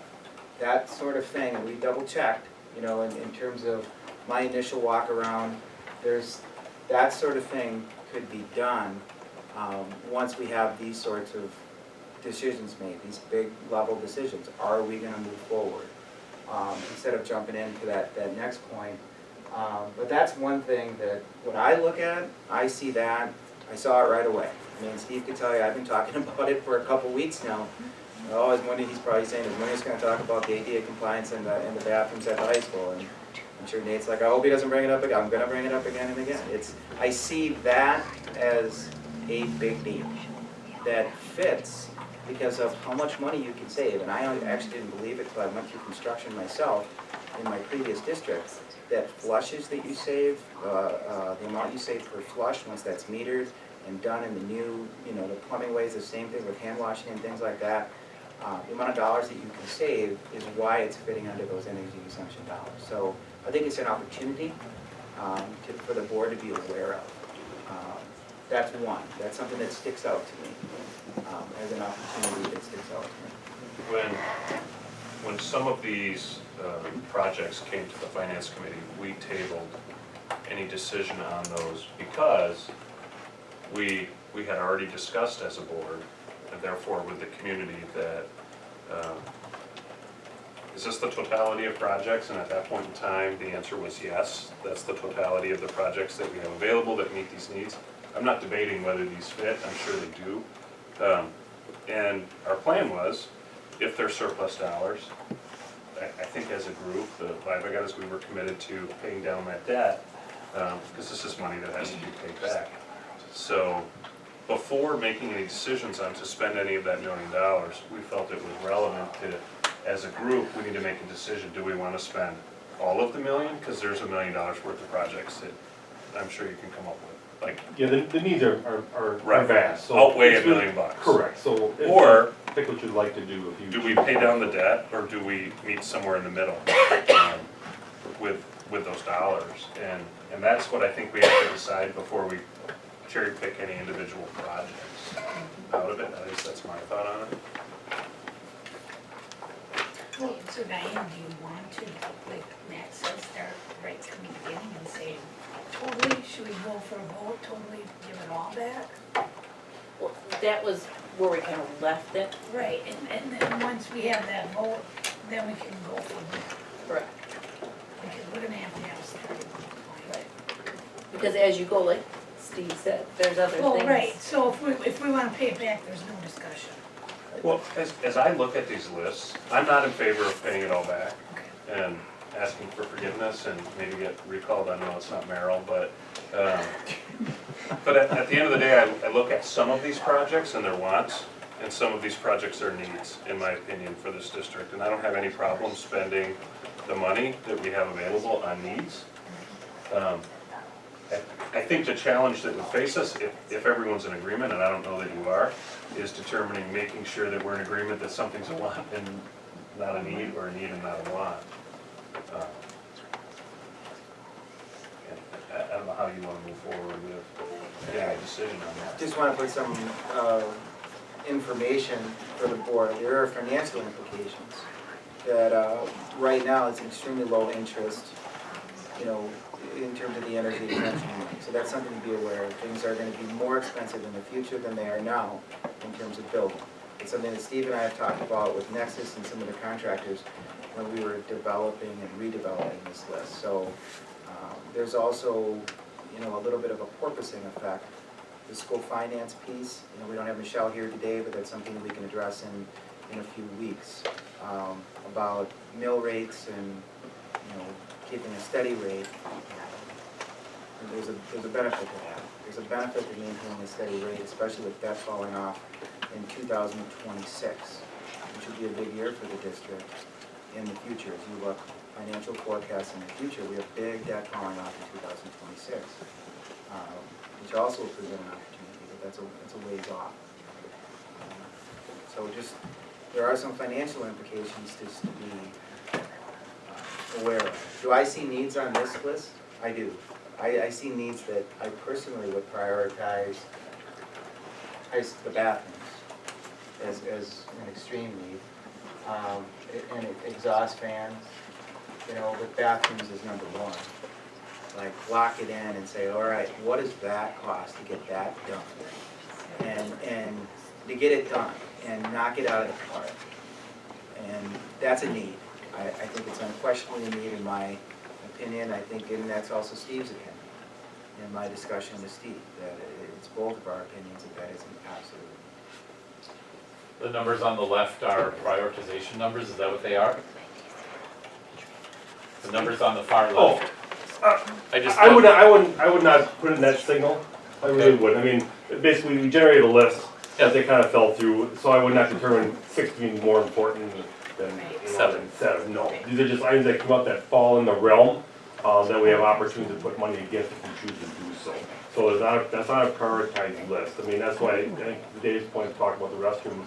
You know, the ADA situation, you know, is really a concern because they're body of our school. If you look at our high school, to travel that, if you were a handicapped person and need to use the facility, look how far we are 5 blocks long. Right. And if you think about going all the way down to the Kresge Center to use the restroom, that just doesn't function in today's world. You know, and also if you do use the restrooms, you know, they're not ADA set up, so you do run a liability risk of someone falling in there if they're trying to use it and they're handicapped. So it opens you up to some risk there as well. I just didn't quite understand. There are 3 that are number 1. Right. So I perceived that meant those are the absolute priorities, and then 2, and then so on down the list. And I'm not arguing against the bathrooms at all. I was just trying to get clarity there. So either we have to have a note as far as the fact that those numbers are not to indicate a priority or something as we go forward for clarity. I think it's definitely the board's discretion to determine whatever priority we want. I did put Steve, you know, in his defense and in Nexus's defense, I gave him a very short timeline to get this pulled together. Well, and the reason, the reason they are 1 on there, 1, because those are already let projects. Yes. Yeah, and the greenhouse and the school forest, those were tabled from June, Correct. so Right. So we that's know what those kind are coming back tonight. Yeah, that's all Of kind of course. falling through. Can you tell me what tunable lighting fixtures, in my mind, I think I know what those are, but maybe I don't. You know, something that's kind of come to light in some of the special needs areas where they, you know, we talk about dimming a fixture. They also have a tunable light that can tune the color of the light, and it helps de-escalate, is my understanding of issues for kids of certain life spectrum that enhance their issues, right? So that's something that's coming online. You're going to see more and more of that because the fixtures are available to do that. It's kind of, I'm not saying it's in its infancy, but it's definitely starting to surface in these things. So that's a project they already completed and they had good success with it. That's why we brought that forward. Yeah, I saw that done in a construction project at Hudson that was just completed in a special education area for students that had certain disabilities in the autism spectrum and others. So I did see that successfully done in a construction project with a friend of mine, Peg Schumacher, who's principal over at Hudson. She actually GC'd that herself, but so that's, yeah, definitely what that is. I guess I would like to, at some point, know what the potential cost and time frame for getting the project done would be for all 4 of those. Can't we get an estimate without requesting a bid per se? Yes, yes, we can move forward with that. And that would be helpful, I think, for all of us. Well, what I'm hearing too is the board, it sounds like, is an agreement that we do not have to return the 1 million or whatever we want to do something. You mean the whole amount? Steve, is there, does this list, do you think it's going to expand? Or, Well, I guess I look at it this way, you know, I'm gonna go out and get some numbers for you, right? Get a budgetary number, because nothing's designed, of course, we understand that, you know, we have a budget, put it out there in the street, you know, based on contractor needs and blah, blah, and the products. You know, I think, let me fill some of those lines for you on the bid cost, just the estimated cost, you have a better picture of what dollars you're looking at. And that work, I can move forward with Nexus to do that. That's how we gather the numbers for the greenhouse in school for, they help generate those costs. part of our agreement was that to have you go out and do a bunch of work researching if this board had no interest in spending any money was wasting your time. As I look at this list, again, we need to know what those prices are, to your point, but there's definitely things on here, 2 or 3 of these projects that, maybe 4, that I'm absolutely fine voting to fund. There are also projects on here that I'm not willing to take this non-referendum borrowed money from our community and spend it on. Like, you will never see a yes vote for me to put new LED lighting on the football and baseball field, because if the community wants that, then they can vote to fund it. But for us to take that money, when if I go out there tonight when it's dark and flip a switch, I'll be able to see to catch a football, then I just don't think that's appropriate to use this money for. But the other things on this list, I could easily be swayed to say yes to.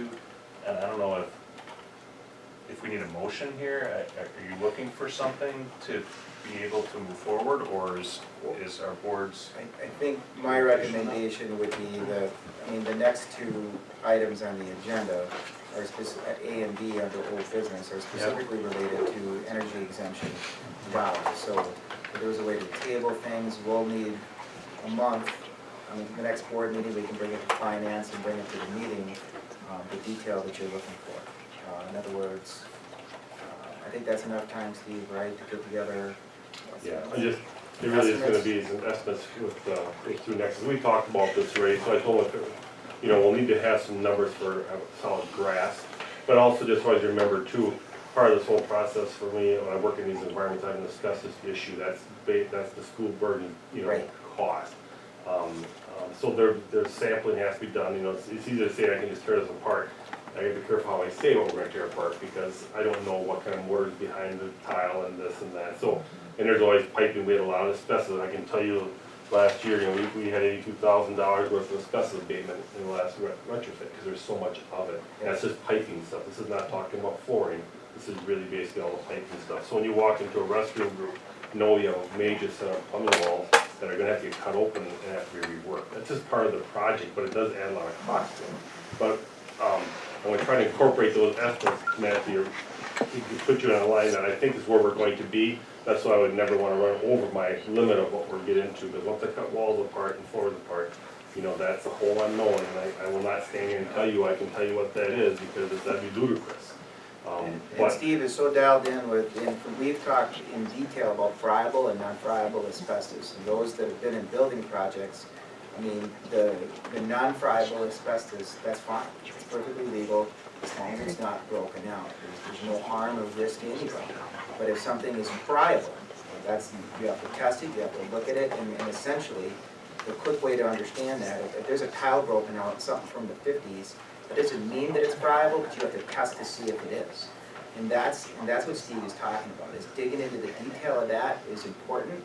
But to me, looking at high school bathrooms, ADA compliant upgrades, there's a lot of things there that are, yeah, those are needs for the district. Even if there is, especially if there is asbestos in there that needs to be handled, then absolutely that becomes something that, hey, we can do these sorts of things and have a win-win for the community.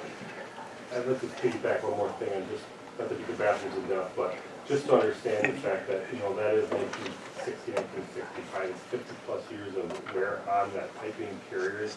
That all has a lifespan of between 40 to 50 years. If you look at the engineering books, they're gonna tell you, you get this and you get this. So we are at the edge of our wear on those products. So the question I would like to throw out there to you to think about is the fact that no matter what we're gonna do, we're gonna have to address this in some fashion. You know, as a plumber's gonna try to hook a bathroom toilet back on the wall, the carries are rotted out.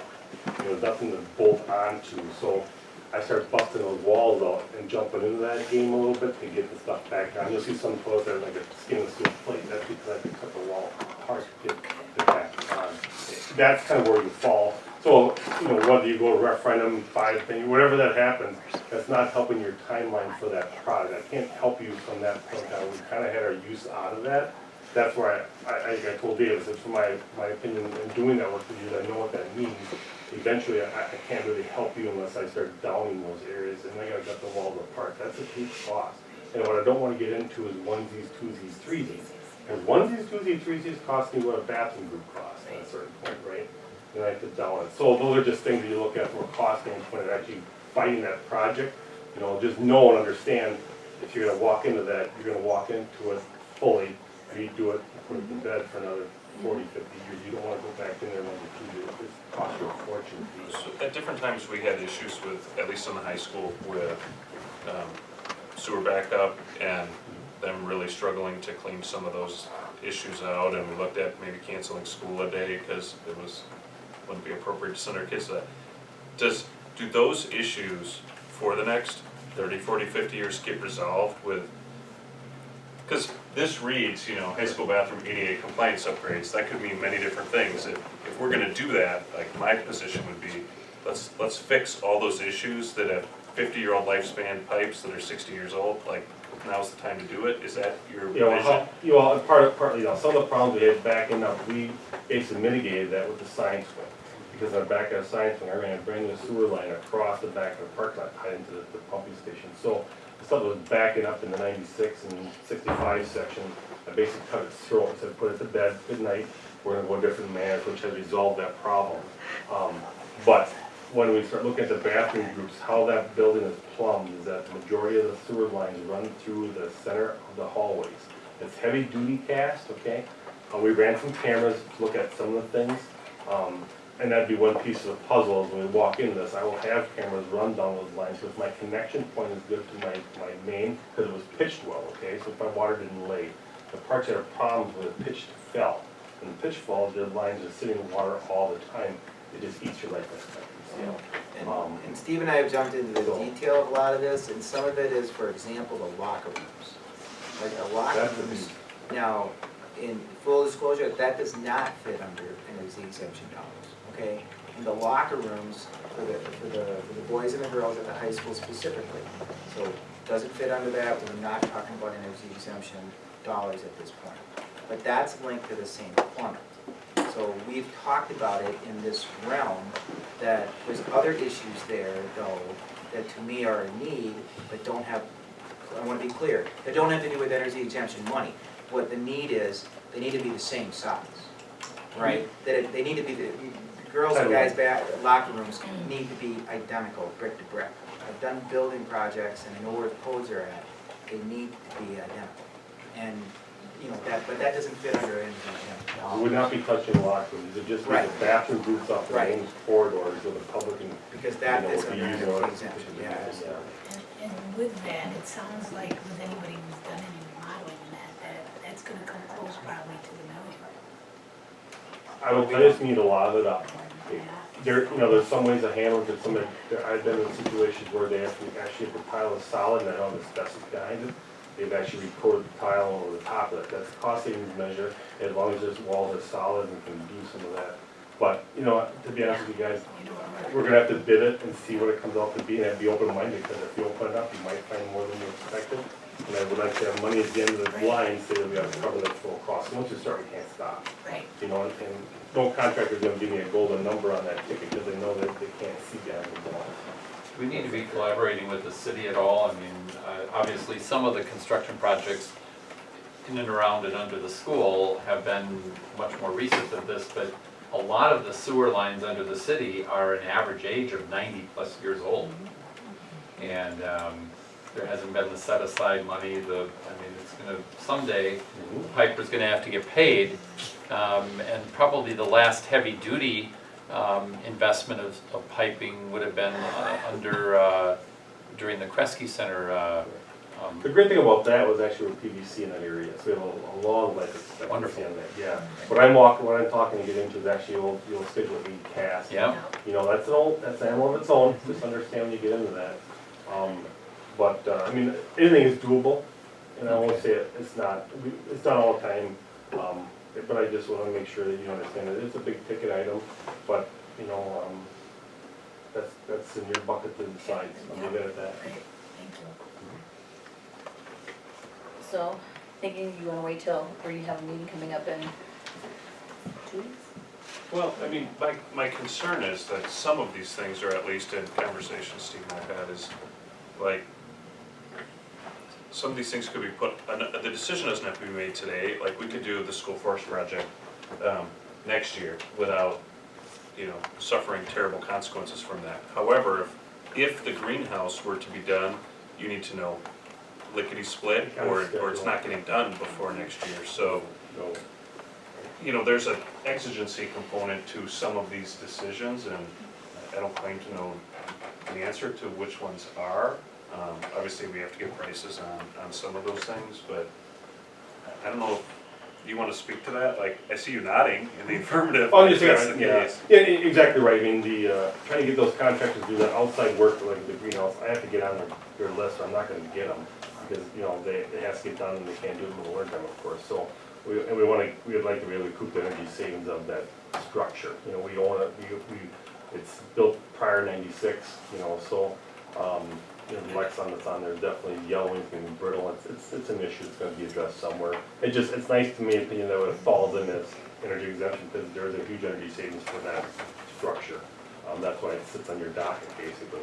You know, the school forest, we use it every day, or, you know, we own it, it's ours, we function at different times, it's high use, some of the time it's not used. You know, we're gonna run into maybe a mold issue eventually with that, because I got a backside that's very wet, and what am I gonna do with that? I don't wanna run into that problem, because then I have a whole mitigation issue of that. You know, the building is of the age that it's at, but structure is fine, it just needs to be sealed up in energy savings. That's why I brought that forward to you folks, because it's electric heat out there. So that's how it's set up, you know, it's how that goes, so, we do own it, I don't see it gonna go anywhere. I mean, do you think we put ourselves at risk with the robustness of the bathroom project? I have this vision of people with jackhammers going down the middle of the hallway, and we don't know, right? So, are we better off not making any other decisions right now? Because I do believe that's probably the #1 priority out of that for us, or at least I know that it's our superintendent's. So, I mean, we're talking about the greenhouse, call it $40,000. Should we be waiting to make that decision to figure out what the cost of this, estimated cost of this bathroom with an O fund buffer on the end? Well, I think one thing you would look at too is if, you know, as we look at some of the projects, let's just say the cost comes at 1.3, you're gonna have to make a decision to say, you know what, we're not gonna do this group, or we're gonna fund it under my construction budget to bridge the cost difference, right? We wanna do it. The one thing about that, you remember, we only have so many time to spend that money. So once, you know, I know next summer falls in my window there, I was told to clean that work, once I get out past that, then you lose your envelope of time, because I was informed to take care of that, you know, the expenses or use that, the dollars, so. And then what, it gets paid back down to our debt service? That's a big point, that We are there Steve and I timeline. discussed, and I apologize for not bringing that up with the financial implications, because there's a sunset on our ability to use the dollars, and it's 13 months? Yeah, I thought, I have October in my mind, that's what's in my head right Right. now, I don't wanna say that for sure. We had this discussion in your office, and that's what I'm thinking as well. But there is a sunset on that where we would be out of time.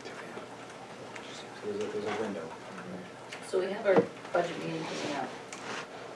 We could make a motion or table this into a 5A and bring that back at our next meeting.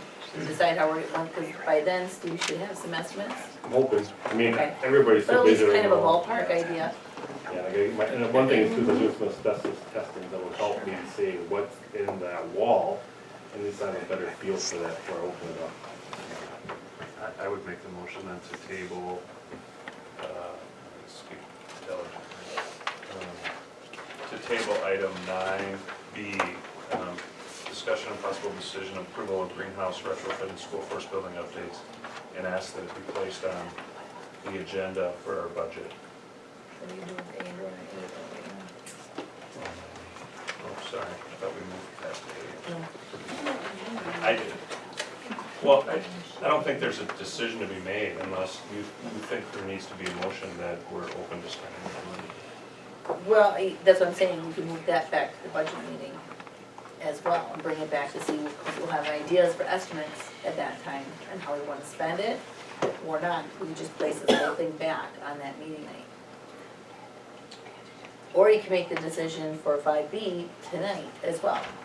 Go ahead. I think for 9A, an idea is that if anybody is interested in tonight proposing that we repay the $1 million, that should be a motion. If not, it just seems to me we would move past 9A and go to 9B. And I'm not saying that because I want to make the motion, I don't.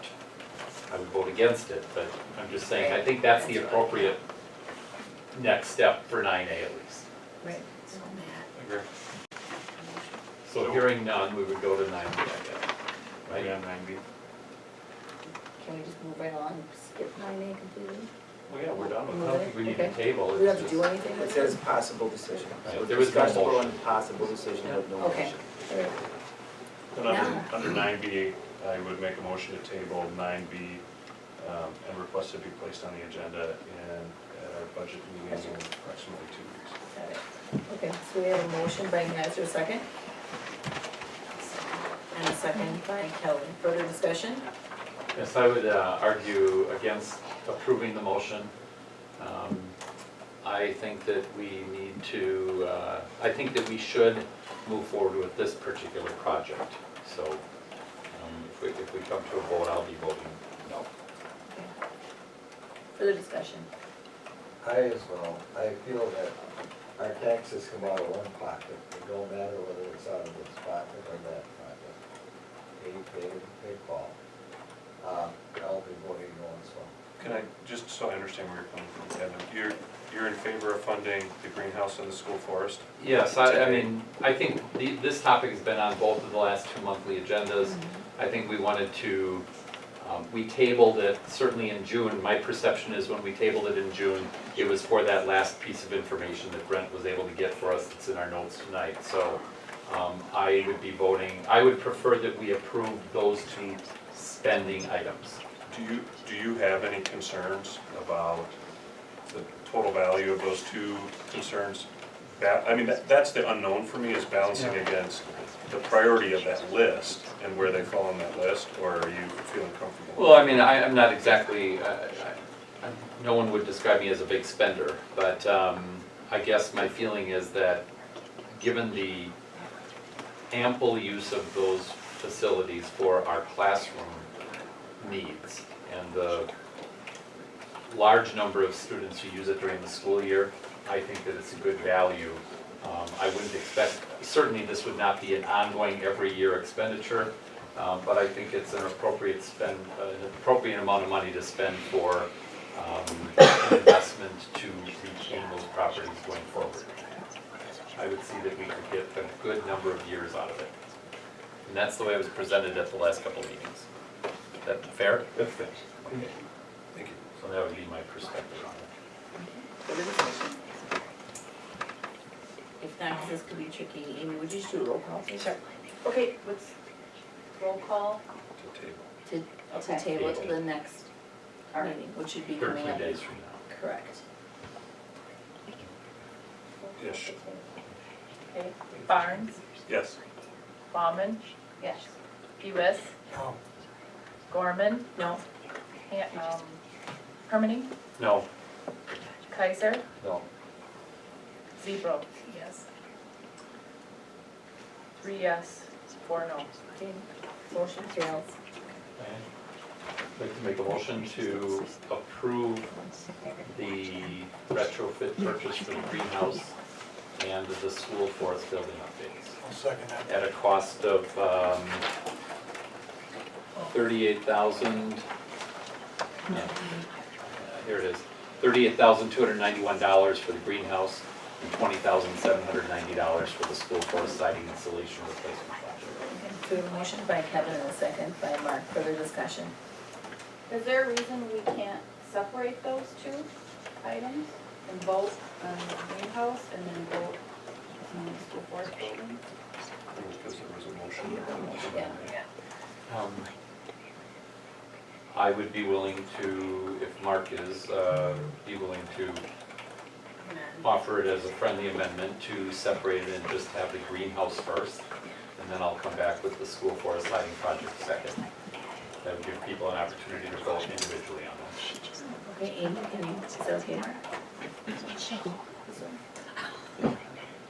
Thank you. I want to vote, Well, you can still vote You for can both still of them. vote. Yeah. I just don't understand. We're just gonna do it, just doing it separately. Separating. Are you willing to? Yeah. And if you.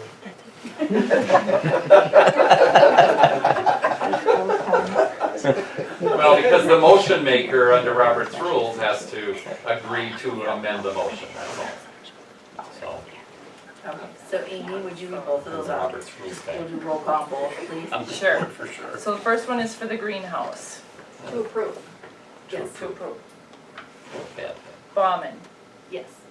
Gewis, Yes. Gorman, Yes. Hermany, Yes. Kaiser, Yes. Zebro, Yes. Barnes. Aye. Okay. So, We were that trying to passed. bully you into Next it. one, and this is. No, I appreciate it. I liked the project. I know. You were convincing. I'll make a motion to approve the spend for the school forest siding insulation replacement project for $20,790. Okay, we have a motion by Kevin, is there a I'll second? second. And a second by Mark. Roll call, please. Gewis, Yes. Gorman, Yes. Hermany, Yes. Kaiser, Yes. Zebro, Yes. Barnes, No. Bauman. No. 5 yes, 2 no. Motion will pass. Okay, moving on to item 10, new business, discussion, update on mental health strategies. Mary. Hi again. I wanted to update the board on the mental health plan that we're coming up with. Part of my new job description with Pupil Services includes overseeing the mental health for the district. And I just have a brief overview here what mental health is, and it's just looking at the whole child, not just the academics, but also the social emotional development. And I have a list on the next slide of just the current mental health supports that we have going. And I'm not gonna read all of them because you've had it in your packets. So the next one, Brady, what we're doing is we're getting a mental health district-wide team together with all our people services, so our counselors, our school psychs, myself. We're going to get teachers, parents on there so that we can take a self-assessment and come up with a planning template on what we want to do based on what our needs are. And that assessment and that template all come from the mental health framework from DPI. And so then, yeah, that's the list of everybody. So what we're going to do also is start training the staff in common language, which is the social emotional learning competencies, which are similar to academic standards, but they teach the social emotional areas. And also, we're going to implement a screening process for mental health. We're looking at Tier 2, which are the students that are struggling a little more and need more support. And so by doing a screening process, then we'll actually know what supports they'll need. And also, we're going to continue with our knowledge with our trauma-based sensitive training practices.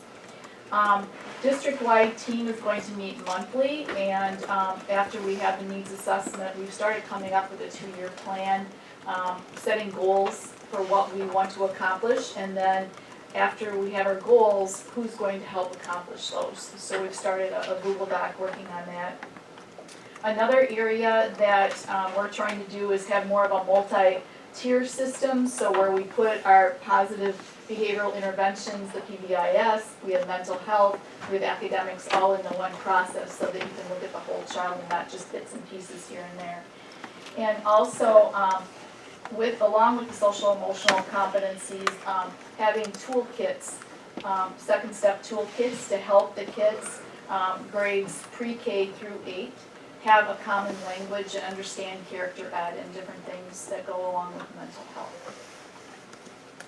So why support it? Less than half the children that need mental health services actually get supports and treatment. Right now we have, we partner with North Central Healthcare for school-based mental health services. They're able to come in 2 days a week and see 16 kids. And so it's a start, but for the needs, it's not where we want to be. Also, really realizing that there's a strong connection with the social emotional development with academic achievement. So if a child is really struggling in those areas, their academic achievement is going to be affected. Early identification, reducing barriers for families, and building healthy relationships are all a foundation to really help our kids with supports. Another thing that's going to really help us, and I think Mr. Munoz had let you know, is last week a mental health, school-based mental health grant that I wrote was approved. So we're going to have close to $75,000 each year for 2 years granted to us to use for mental health. And let me jump right in there. Sure. My quick communication that happened at 3:02 on, I won't forget that, at 3:02. I was so excited. Yeah, Mary was on vacation, I communicated with the board, but it's actually twice as much money. I communicated the $74,000 because of my quick read of it. It's actually closer to $150,000. Just want to be clear with that. It's a well-written grant. We were looking at it in detail today. And we received the grant because we were initially denied it.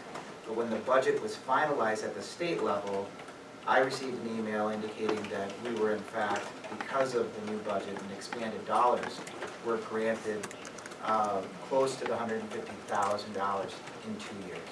So just to be clear with the board about that communication. Sure, sure.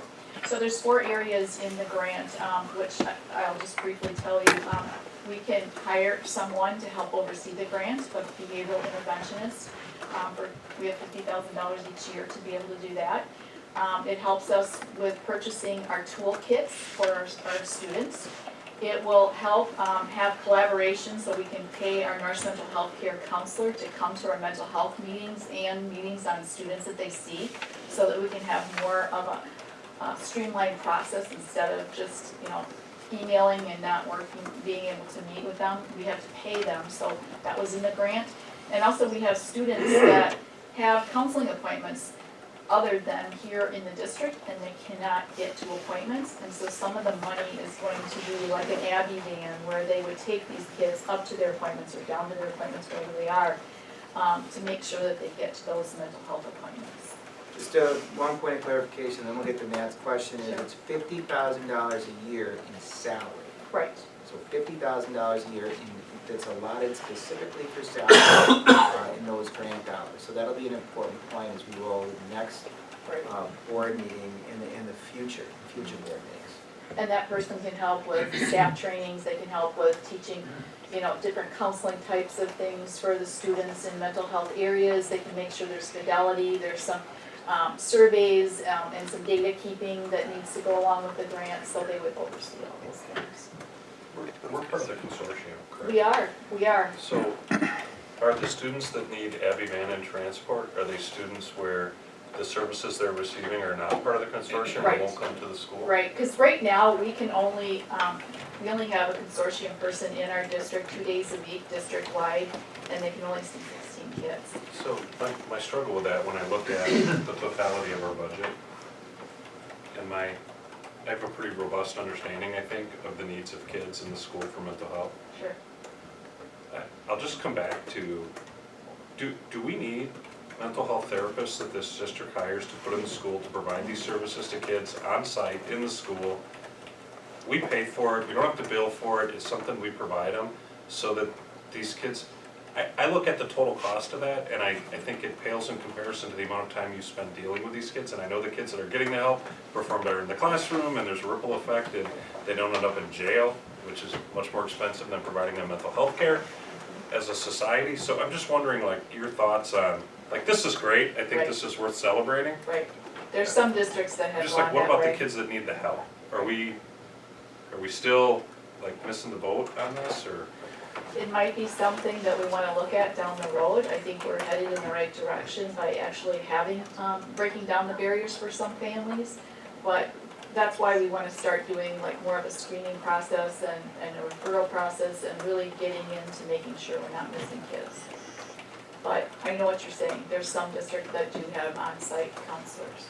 That's one thing that I've looked at in the previous district. Mary and I have had discussions about our counselor to student ratio in the Mosinee school district. It's a discussion that we've had 3-4 weeks. I sent an email. We started having a discussion about that. That at both the middle school and the elementary school, it's the ratio is not good. And this could be an opportunity in a future board meeting to address that in a little bit more quickly a fashion, especially with so many dollars in the 2-year realm that are being assigned to salary. Now, you look at a lot of the issues that you're talking about specifically, we have a better ratio than 1 to 700, which is our ratio in the elementary and middle school. Now, at the high school, it's about 1 to 350 ballpark. It's a rough piece. But generally, the recommendation is anywhere between 1 to 250 and 1 to 300 for counselors to students. But those aren't counselors that are providing mental health therapy to kids. Well, it really depends on how you attack that. So counselors, you know. They'd be school-based. Is that what you mean, Which is school-based different. versus, yeah. Well, I mean, I think you get mental health care for the kids that have mental health disorders that are diagnosed and the ability to diagnose. That's not what we're talking about with the counselors, or maybe I'm way off base. No, but- you're right. So you You're get right. the services to the kids in one of two ways. You either partner and pay for time. We currently pay for 16 kids to receive services over 2 days, right? Or we either pay for more of that, or we hire our own people to provide those services in our district. We actually don't pay for the services. Someone does, right? It's billed by insurance, or some of them are Medicaid. Yep, you're speaking to satellite services, so this is common in most places where outside mental health experts will use our facilities, but they're actually gaining the dollars in the insurance cards from parents. Sure. But they're using our facilities, so the expense to us is zero, essentially, aside from assigning spaces for them to do that very important work. So we need to continue those relationships, because those are valuable relationships. There's an aspect of the law about those they're called satellite agencies, because they're not actually at their place of work. So if they have an AODA, for example. Like, I've got one of them that works for me, and they come to the Mosinee schools to provide services, but I know that if someone said, Matt, here's an extra $350,000 a year for this district, I could find you 3 quality mental health therapists that would work here year-round, 40 hours a week, and provide these services to kids. And I look at what is our need, and I guess I don't understand what your take on the need in our district is. And this is great. Okay, so if the football field's 100 yards long and the goal is to make it to the other end of the end zone, what yard line are we on? I don't know the answer to that. Right, well, and that's why we're gonna take the step back and do the assessment, the self-assessment, and look at the planning guides and see where are we with our kids. And we're able to use the same Fast Bridge, like program that we use for our screeners, with the mental health screeners, so we don't have to pay extra for it. So that's what the mental health team is going to look at, is the process and how we're gonna get all that started. But, you know, if we find that we have a really, really high need, you know, maybe that's something down the road that we look at as a satellite.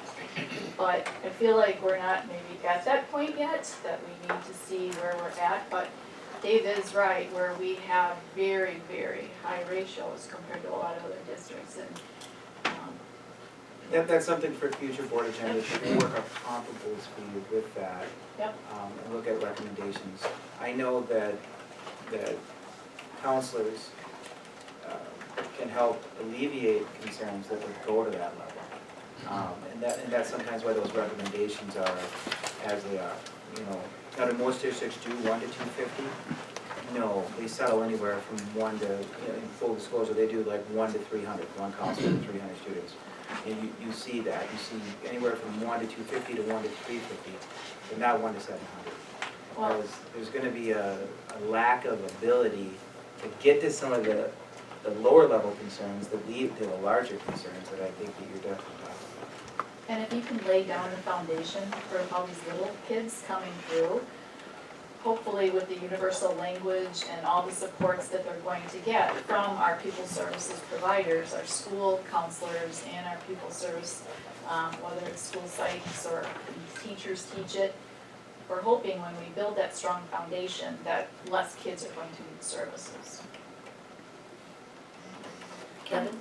Well, I was just gonna say that Judy Verdan, a couple of weeks ago, she and I were talking about this topic, and we have a very high number of yes answers on the ACES exams for a lot of our kids coming out of Head Start. I had the privilege of being the chairman of the community commission that Sheriff Parks asked me to chair on mental health services or issues in the county jail. And Sheriff Billup was the coordinator of that commission. And North Central Healthcare now provides services in the jail, which is beginning to reduce recidivism and the need for inmates to spend lengthy times out at North Central Healthcare. And I mean, I have a passion for this issue personally, and something that is a concern to me that the results of the commission uncovered, and we don't know the reason why because we didn't delve into that, but there is about a 3 times greater percentage of young people medicated in the 6 or 7 county area than in the rest of the state. And whether it's because parents and doctors and kids see one another at the fish fry or at the football game or the grocery store in greater numbers in rural parts of the state or not, I'm inclined to think that that's a big part of the reason, and folks are looking for solutions. And that is a solution, but not the only one. And so I would be receptive to a conversation about what you're talking about. So There's wonderful things going on, and you can only do what you have funding to be able to do. But I think this board would appreciate knowing what's excellence in mental health care for the Mosinee School District. And that doesn't mean we can fund it, but let's at least identify what excellence is that meets all the needs of the kids. And I think this board would be receptive to try and get as close as we can to that. Because it is a ripple effect, and the idea of the kid that's dealing with trauma in 4th grade, we expect him to, maybe we don't do long division anymore, and I should attend that curriculum meeting, but like, we expect people to pay attention in class when their needs, their basic needs aren't being met, and then that just manifests itself for the rest of their life.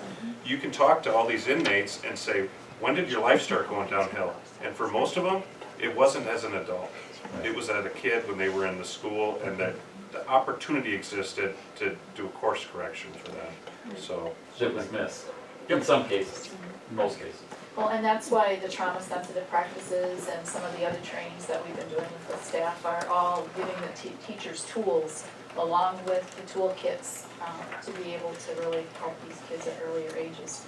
I had my 4K teacher that asked me for a kit the other day too. She wants to be able to use it in hers.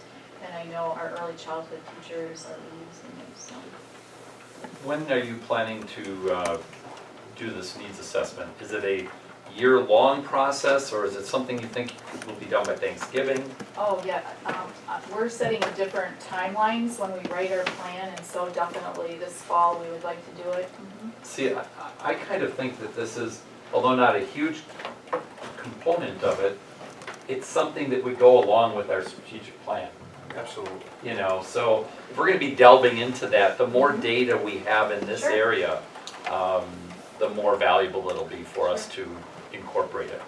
That would be great. So, Well, like, Mary, now with that cell that you're doing, is that something new or is that something you've always done this? myself, what is it? Yeah, the social emotional learning. The social emotional learning is out by DPI. There's a framework, and it's very much like standards for academics, like for reading or math. They now have it. It came out very most, I think it's 2 years ago. And so it gives teachers an idea of standards for social emotional that need to be taught. Right, and with that, Mark and I just went to that session in Appleton, and we got a lot of good information on that. I'm just wondering, have we had that in past practice, or is this something you're just bringing forward now? Yeah, and also we learned, just like what you both are saying, you need more counselors, you need more mental health. You have to teach, pretty much now, even then, we've also gone into the restorative practices of what's going on. And that goes back to the emotional and all those needs before you can even teach a child. So I think you're on the right track. I think, like you said, all our teachers have to be trained in this. So keep it moving. Any other questions? Are you looking for ideas for, not tonight, but for community member participants as Yes, you yes, are? yes. Yes. I think, I really want to reach out, and I feel like, as the old saying goes, it takes a village. And so I would like to see some community people on it. So, Great. Thank you. yes, Thanks, thank Mary. you.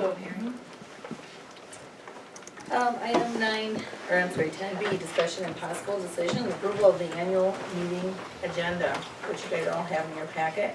I would so move. I'll second it. We have a motion by Mike and a second by Mark. Further discussion? If not, all those in favor? Aye. Opposed?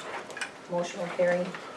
Item 10C, discussion and possible decision, approval of the board adopt a curriculum and instructional standards for the 2019-20 pursuant to Act 55. Julie? Good evening, everyone. Each year, we bring, usually at the first board meeting of the fiscal year, the new school year, we must annually include an agenda item that clearly identifies the academic standards adopted by the board that will be in effect for the school year. So once again, we are adopting Wisconsin Model Academic Standards.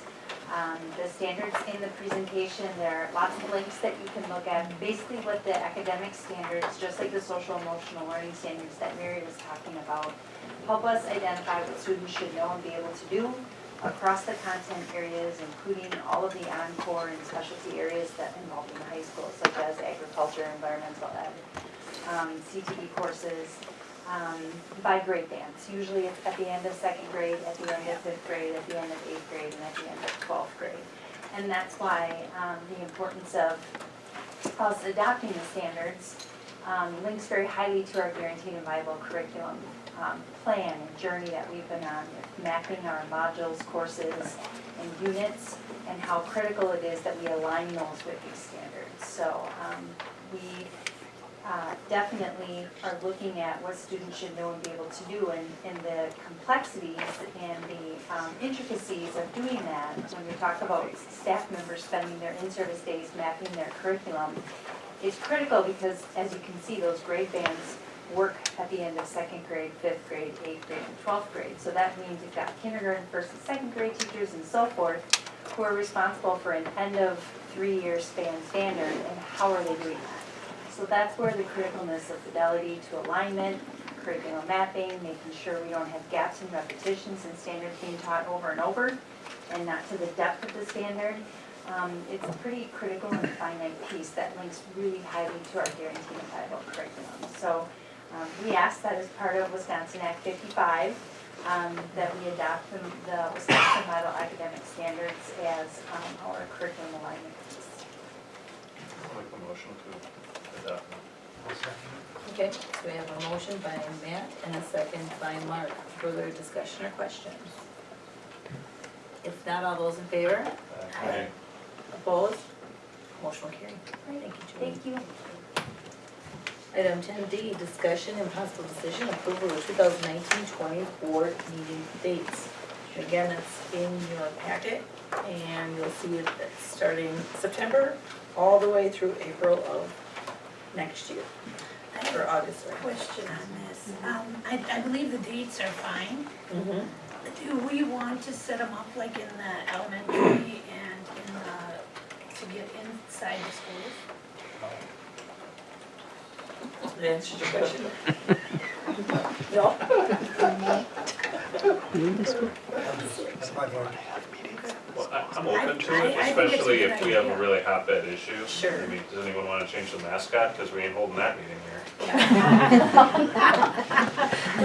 I just think it's Oh, good it's for us coming to back. get out in the other schools and see what's, you know what I mean, what improvements are. I mean, sure, I mean, we can always look into that and discuss it for different meeting nights during the school year, but yeah. There's definitely an opportunity for that. The elementary school is looking amazing. Yeah, I think we should get in. I did a full walk around the elementary school. I mean, granted, they're still getting that together. Steve's done a great job with all the contractors. Yes. It's really gonna be a state-of-the-art 21st century environment, you know, put to bed 15, 20 years sort of thing. So it's a great thing, so it's an opportunity. I think, I don't know who to give that job to. You're gonna do it like once a quarter, is that what you're saying? Like kind Do of a- follow maybe even Amy last year's schedule. I can look at, we Yeah, did they one, just- one at each school Yes. year. And just pick one and Just go go, every Or yeah. each school building. Right, each school building, I'm fine with that. Okay.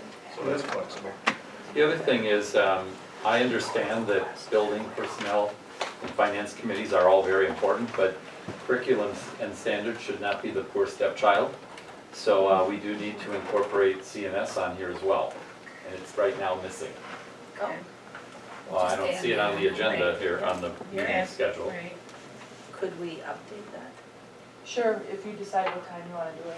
So this was, yeah, So we can fine tune it, so as it's prepared tonight, right. you could put that in your motion. This is basically for the dates. That's right? what I You said, can the adjust dates the are fine, times yeah. and places, I did, I yes. said the dates are fine, but before you spend any more time in it, let's. Motion to approve the dates as 4:30 or 4:45. Okay, so we have a motion by Pat, is there a second? Teachers there, you Second by Mark, further discussion. Well, if it's the same night, that's what we had talked about. 4:45 is better than 4:30. So I would say you have a percent. motion, a second? Yep. I would like to see us add the, on the same, I mean, it's preferential, I think, for now, but a 4:45 curriculum and standards meeting. So does that need to be seconded? Probably not, but But just to add it for, this is just for the dates for, The dates. I know, okay. so But to hold, I mean, your point is hold the curriculum and standards meetings prior to the committee meeting. prior to 5:30 meetings, yes, Yeah, that's a great idea, at least to try. for now, Okay. same night. Got it. Okay, further discussion? If not, all those in favor? Aye. Opposed? Motion will carry.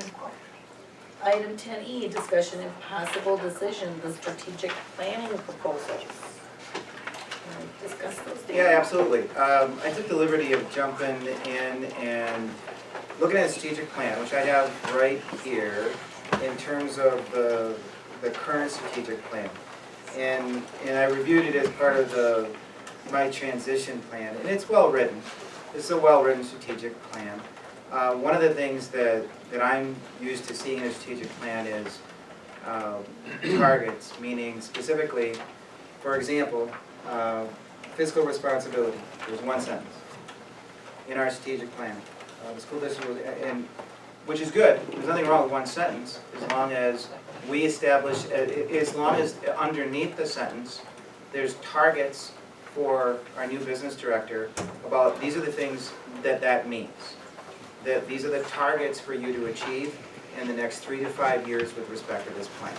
So that sort of thing, similar for technology, employee relations, facility stewardship, in the current strategic plan.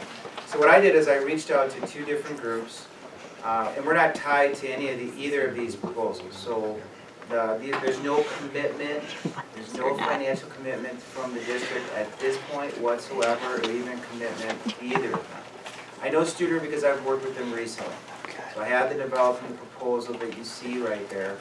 I worked with them last year. I was on a steering committee that they presented. So I know they do a good job. I also work with Nexus Solutions. I met with them as recently as I believe it was last week. We had a wonderful discussion, and we're currently working with them right now as well. So they have a deep knowledge of our current programs. And there's a former superintendent of Chilton who also met with me, who works for Nexus Solutions, who specialize in strategic planning. Now, one of my discussions with both of these groups is, and perhaps this is something for a future board retreat that we're going to talk about in the agenda, is that, you know, the strategic plan, if we go with the strategic plan that is here, there needs to be some targets put in there about what exactly the board wants me to action, the administrative team to do. So we can do that. We can do that work. Oftentimes, working with a facilitator is helpful because it becomes a more robust plan, a we plan, in all aspects of the community. Knowlton and Moon and Croninwater, and pulling all the different groups together. I've been assured by both groups that this can be a relatively quick process, especially given the fact that the current strategic plan, there's nothing wrong with it, it's well written, but more detail and action steps are needed. And that's kind of referenced in my transition plan as well. So this is something that we can definitely put on a topic for a board retreat, because it's definitely key work, essential work of the school board to look at strategic plan. Both organizations said there's no need to like rework everything. They could do that if we choose, or come at it and saying, okay, let's tear this apart and make it more actionable. In other words, looking at facilities, all right? Let's be more specific than 1, 2, and 3 so that Steve has those targets. But then also looking at student achievement and professional growth and team development, you can see that those are like 2-page documents on the strategic plan that we currently have. You know, so being a little bit more robust and targeted about our approach would be my recommendation. How we attack that, I think it's always good to work with a facilitator. I've done multiple strategic plans and always have worked with a facilitator. Nexus we know, Studer I know, I'm fine with either or developing targets in the short term, you know, as we look at our strategic plan. What's the price difference? Substantial. Substantial. Nexus is a current partner of ours, so they have, I wanted to give you options. Studer is well known and nationwide. Nexus is well known. So multiple discussions, I've talked to both groups, and I think for a decision, or you? Well, my recommendation would be to work with one of these agencies and the board, and we can refine this at the board retreat with board retreat dates, about refining the existing strategic plan or looking at recommendations. Nexus specifically talked to me today. They called me, which was nice, and they said, where are you at? And they thought the board meeting was yesterday, and I said, no, it's tonight, we haven't talked yet. And they're ready to start right away, maybe as soon as at our board retreat, to address the strategic plan and to get some broad ideas from all the board members. But they specifically said this doesn't have to be a drawn-out process, but I think it's important, even this plan, to make it a we plan. As I read these two proposals, Nexus has a, let's go to referendum and we'll help you get there to it by, as opposed to, here's the strategic plan that's all encompassing for the district, and like, we'll waive the fee if you pick us to facilitate your referendum. Right, and I wanted to, they presented it that way to me, and I didn't ask for it that way. They came in with their suggestions, but I asked them to give me a cash option where, okay, we're not married to you for a referendum that we're not talking about as a school board right now. That's not my intent. So that's why you see option, when you jump into Nexus Solutions, you'll see they have 2 different bullet points there and there. I asked them to do that. They initially just shot the one option out that, hey, we're working with you, if you go to referendum, we'll do this at no cost. I thought it was more important for objectivity's sake and how I was approaching this, to give an option one of, hey, there's no commitment to, we're not talking referendum, that's not what my point was here. More to look at this strategic plan and look at it from the 30,000 foot level, to look at it quickly, you know, especially given my transition and that transition plan. I mean, linking those two things together, I think can be very healthy. Thoughts?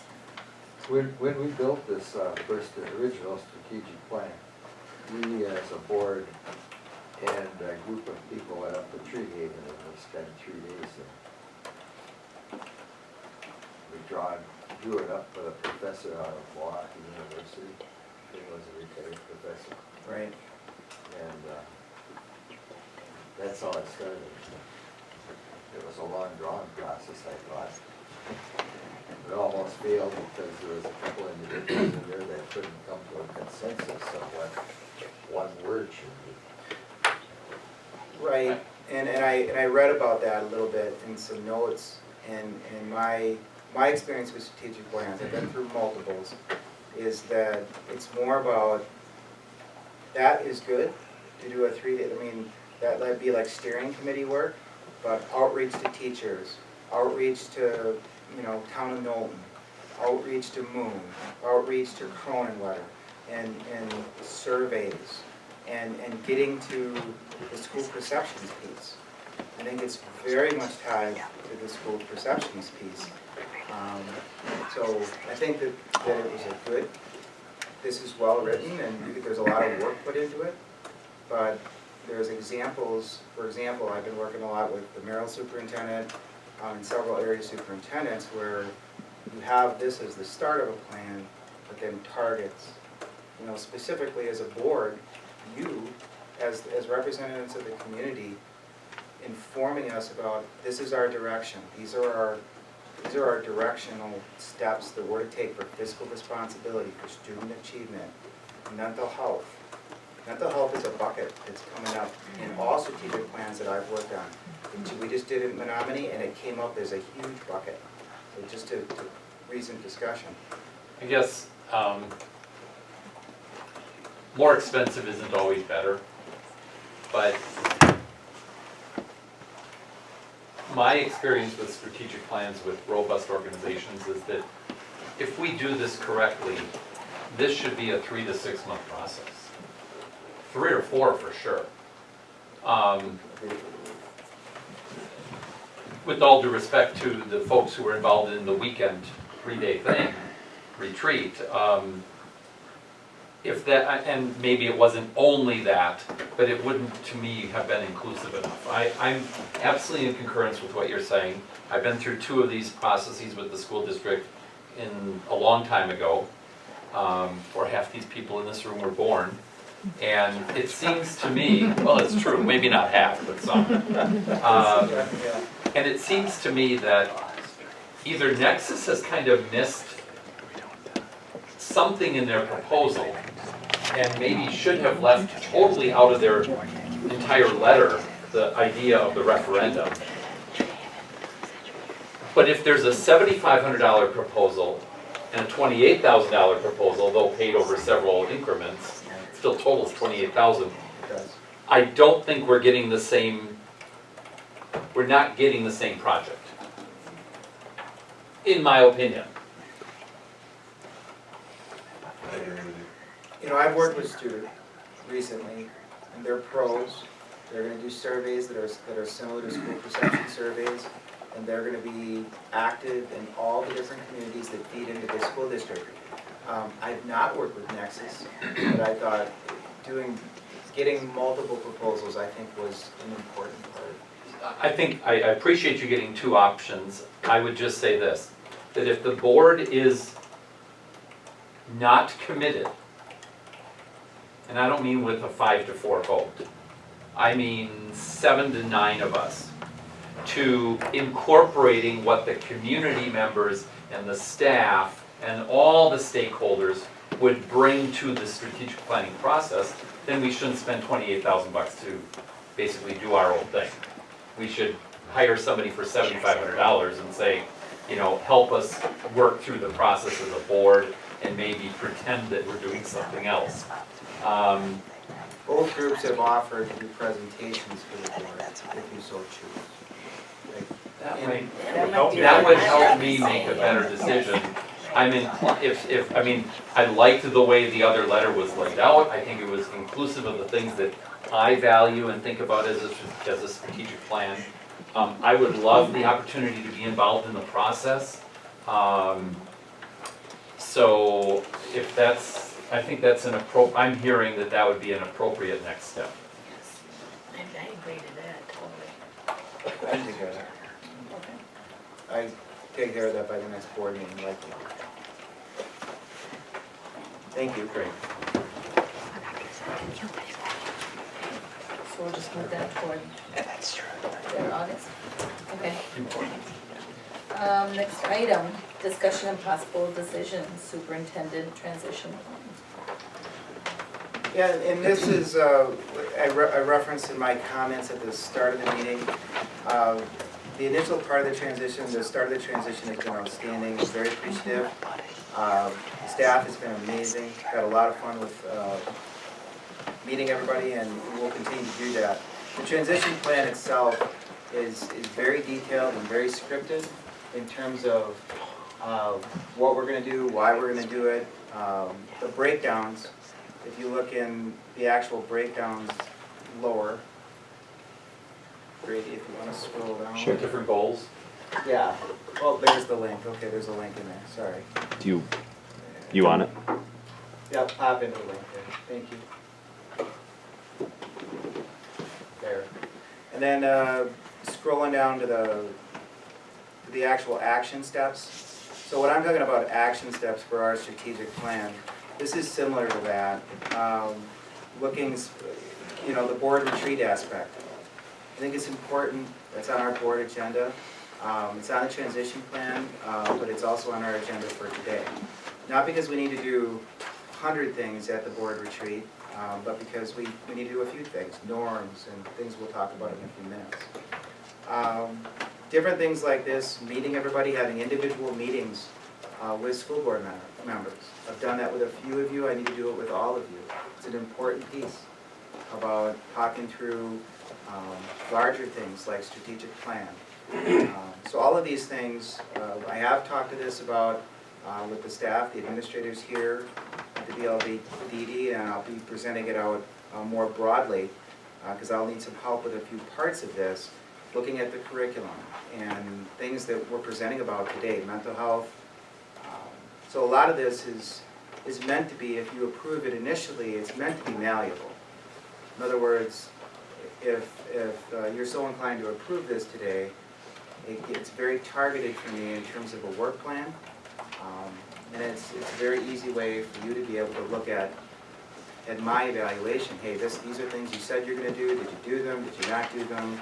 That sort of thing. But also a place for us to, hey, I need to change this part of that. I want to change that part of that. It's meant to be that sort of working document. Questions? Diane, I would make a motion to approve the superintendent's transition plan as presented. I thought it was robust, I thought it was aggressive. I appreciated that. I think it was comprehensive, and I'm guessing it's also malleable, you know, as environments and situations change and require, but I'll make a motion to approve it. I'll second it. Okay, we have a motion by Kevin and a second by Mike. Further discussion? Who's part of the district cabinet? Yeah, that's just verbiage that we used to use, and sorry. That's verbiage we used to use in my old district. It would be the staff here, the BLVD staff. So Julie, Mary, Brady, Steve, Elise, Michelle. Okay. Here, we meet weekly. We've already started meeting weekly. This our second meeting was today. So that would be the different, yeah, that would be the verbiage. Sorry, that's okay. previous There's one in life a whole. verbiage. She's not talking to a cat. Yeah, exactly. Okay, so we do have a motion and a second. Further discussion? If not, all those in favor? Aye. Opposed? Motion carries. You know, you get those really old brown cabins? I know, you know about that also. Yeah. We'll talk about that more. Okay. Item G, discussion and possible decisions, the board retreat dates. Okay, we wanna start picking some dates. How soon do you wanna start doing that? You know, it's really up to when we can get the board there, and some recommendations that I had written down for board retreat topics. And I know that Diana and I have discussed some of these, norms, board norms, board committee structure. Just, not that we're gonna change anything, but have discussion about, you know, structure, committee agendas, consent agendas, just question marks. Things that we as a group can just talk through, and that's what it's like, strategic plan. Strategic plan I have written down, but that was before the more, I'll be coming back with information about that. I have written down some finance pieces, percent of fund balance, a broader discussion about percent of fund balance to overall budget. And then I wrote down from today's meeting, self-assessment, school board planning tools from school perceptions. That was a new addition from today. So I think there's several topics. I don't think we could do all of those in one board retreat. We could be targeted about it. It's more about locking in the dates and committing to that time. So how many hours Yeah. are we talking about? Quantity of time, what is your, A Saturday, or are we talking about an evening, or are we talking about? Well, I'm thinking 2 to 3 hours at a max. To start in terms of a board retreat. I think one of the things that I've committed to with the admin team, not just the staff up here, but all the admin team, I'm not, you know, if we can get it done in 2 to 3 hours, you know, we don't need 6 to 8. I'll be targeted with an agenda. We'll have a plan coming in, working with Diane, of course, to form a good work plan. And then if we need to set another retreat, we do it. If not, we don't. Could I maybe suggest that someone send out, I don't know what their like a survey. doodle poll? A doodle poll to say, here's Yeah, here's that would be 10 great. days, who's available, and we all click, and Yeah. that picks the dates for us. We can do that. Doodles are We great. can do a Right, doodle. Amy? Yeah, those are great. Do you have a, No, I can definitely It's do easier that. than us all Are you pulling our thinking like phones early out. August? As soon as we can. I think it's Okay. important that Yeah. if we can get a board retreat done before the next board meeting. I mean, granted, we have, you know, the meeting tomorrow and we have some of these other meetings, but the next, before the annual meeting, I think it would be really good if it's possible. But why don't we get a pull out, I'll probably do you know, I'm used to using Google Forms, but we could do Doodle if we want. Either way, they work the same way. All right, so we'll get that out tomorrow. send it up before you leave tonight. Volunteer Oh, to sorry. handle this. I'll send it up before you leave tonight. Do it right now. We'll send it out for you. Thank you, Ray. Thank you very much. And I would suggest. I'm not doing anything back here anyways. And, oh, yeah. I'm just, Brady, weeknights I'm suggesting? Sure. Early August, is that what? Yeah. Oh, really? There you go. We November. have two. Right, Mary? What's that? You're on the Oh, finally. We've been dating. Okay. All right, so we'll watch for those dates then. Okay. And then what you guys get into these answers quickly as possible so we can get this set up. All right. Item 11, building committee meeting report. Kelly. That is me. Okay, we met tonight, and it was just Mark, Steve, and I. And we approved the agenda in the meeting, in the minutes, and I will let Steve take it from there on the projects. Sure, in your board packet, basically just going to update some things where we sit with the construction project. I'd like to attach some pictures on that so it makes a little more sense. But at the elementary school, like I said, it's a huge demolition project over there for the 1975 section, 93 section. So we've been doing some foaming, some building envelope sealing, which is very important. We've had some areas that were definitely not where we wanted to be at. big thing that's gonna happen at elementary school is setting new equipment up on that roof, and that's what you see by the picture there, the rooftop curb, and also we're gonna set a big chiller up on the roof. That's gonna happen next week. All the steel structure is already welded down below, and we're just getting the roof sealed up, prepared to set that equipment. And that's gonna be happening, like I said, next week, in that, the elementary school. And continue on with that, on the lower level of the school, we're installing new, DAV boxes, which is going to be connected to our digital control system, which is going to provide our heating and cooling for all the classrooms and general areas. That work is proceeding quite nicely in the 93 section, which is the south side of the building, which is 3 levels.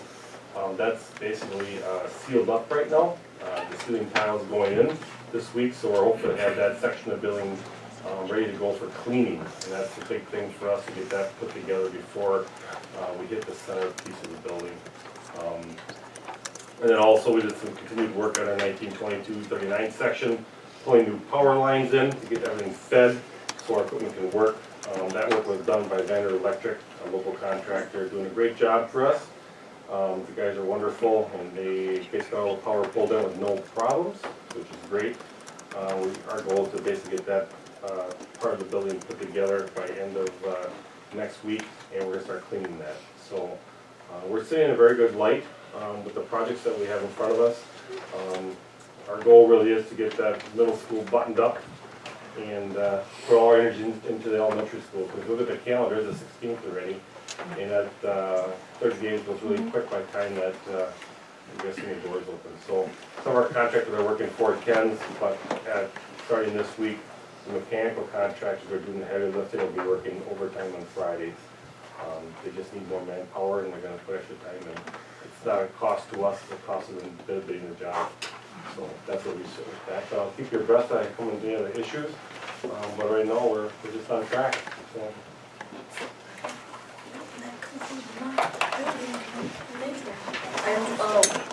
Personal committee meeting report, I know Jess isn't here.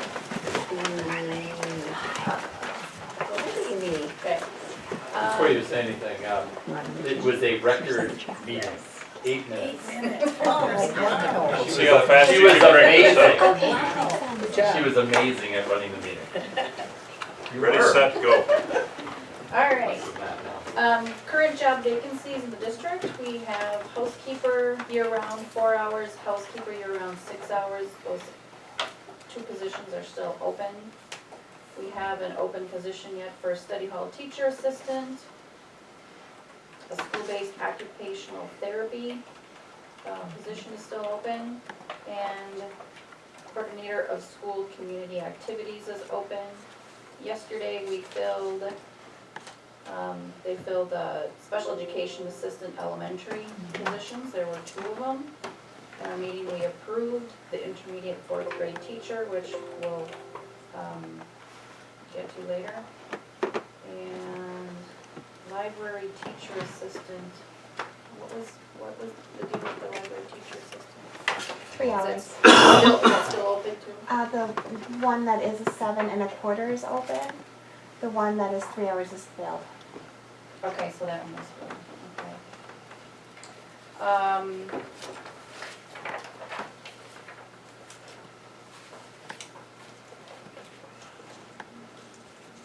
Okay, we approved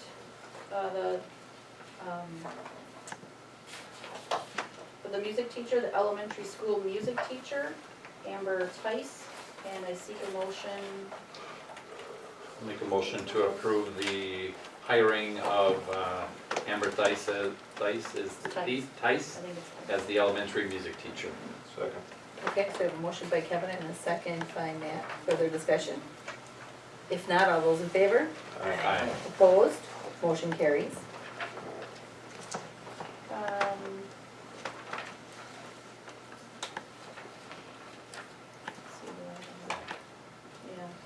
Okay, then we need to seek a motion to approve Zach Zero's resignation as the community activities director.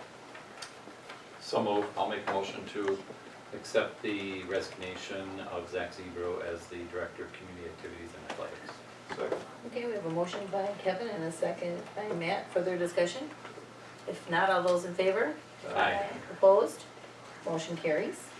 Just as a note about 12C, I've been working with Mr. Zebro on an addendum now that we've approved his resignation for his leaving, agreeable to him and to me and to our attorneys who have looked at everything, on August 1st with prorations.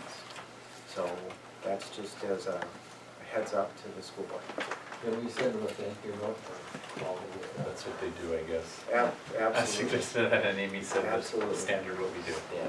And like I said at the start of We our know. meeting, Zach has been a pro, and I gave him a list of things that I needed assistance with before he's leaving. Nate and I both did, and he's doing a great job with that, and he's a classy young man, so I appreciate it. Okay. Received a resignation letter from Laura, or how do you say that? Janik, for the occupational therapist. So I seek a motion to approve her resignation. Make a motion to accept the resignation of Laura Janik. Okay, we have a motion by Kevin and a second by Matt. Further discussion? If not, all those in favor? Aye. Opposed? Motion will carry.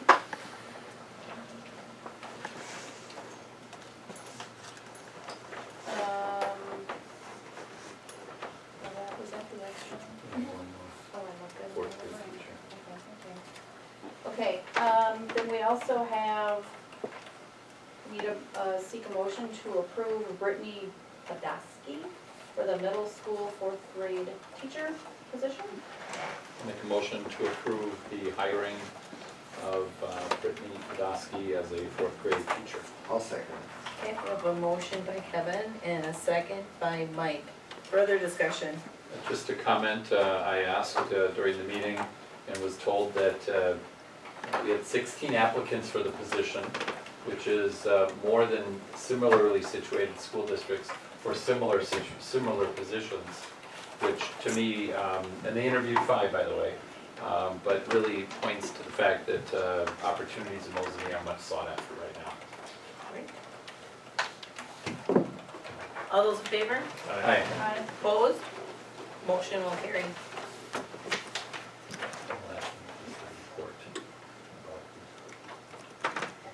Yeah, we have no other, Assistant. yeah, that's it then for the resignations and hires. Okay. We do have a extracurricular hire, and it's the high school varsity assistant boys basketball coach.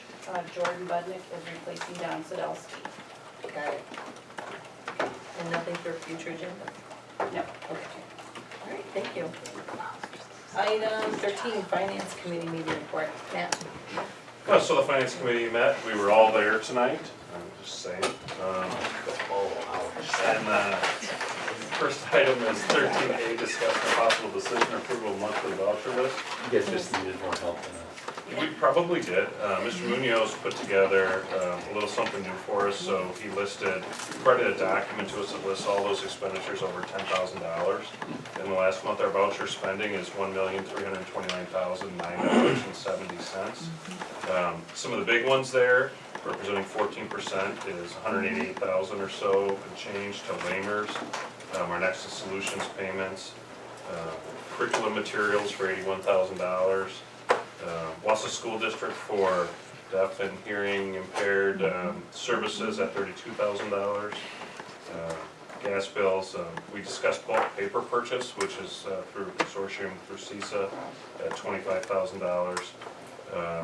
And we got a new, which is long overdue, projector for the auditorium in the Fescue Center at $13,000. So that was very helpful, helped us go through it, and I would entertain a motion to approve the monthly voucher list. Also move. We have a motion and a second. Any further discussion on that? I have a question, 2 questions. One question is, do we budget, or I should say pay, the bus expense monthly during the year or in increments? Monthly, okay. And then my other, it's more of a statement, the tax sheltered annuity, it's not really an expense of the school district, just for everybody's edification.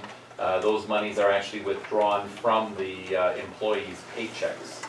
But it happens to amount to that, which is why it makes it on this list. So it's not actually an expense of the district. It's just it's a check the district wrote. Understood, I Where get they it. get the money, yep. Absolutely, yep. It's 100% accurate. Yep. Okay, roll call vote, please.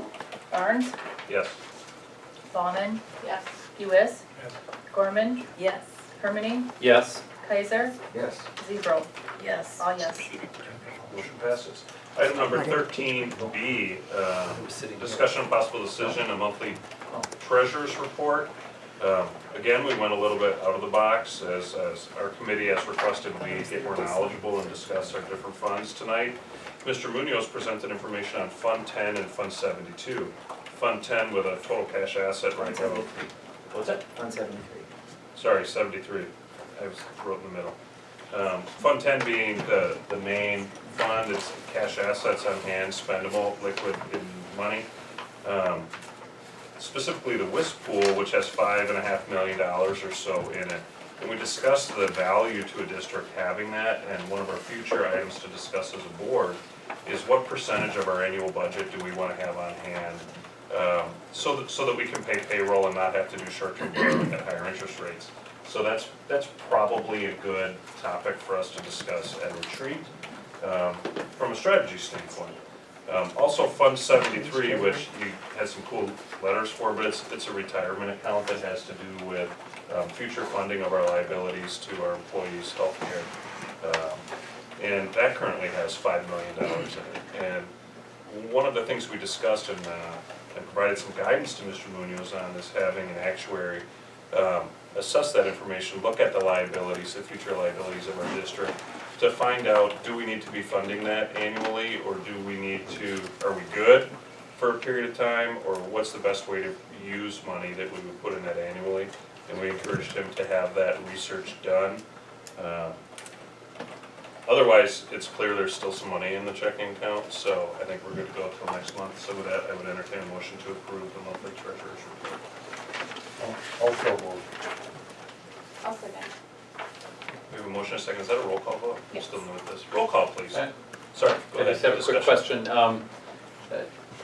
Does the district, so best practice from creating a sinking fund for future large expenditures such as boilers and new roofs and things, maybe boilers is a bad example, new roofs and things like that.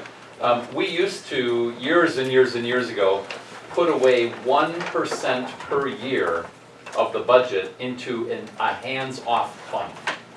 Right? Now, Let me show board you how members educated. sometimes want to go and pull from that for things that it wasn't intended for, but I'm just curious. And there was, Bless you. I would like to see us do 3%, which is a lot of money, but it would put us in a really great financial position.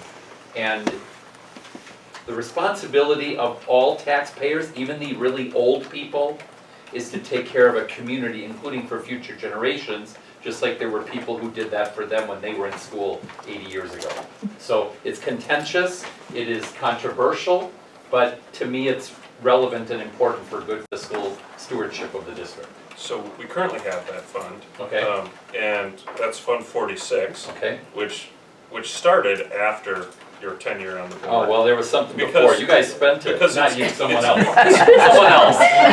It's 4 years old, and what Fund 40, and it has $507 in it.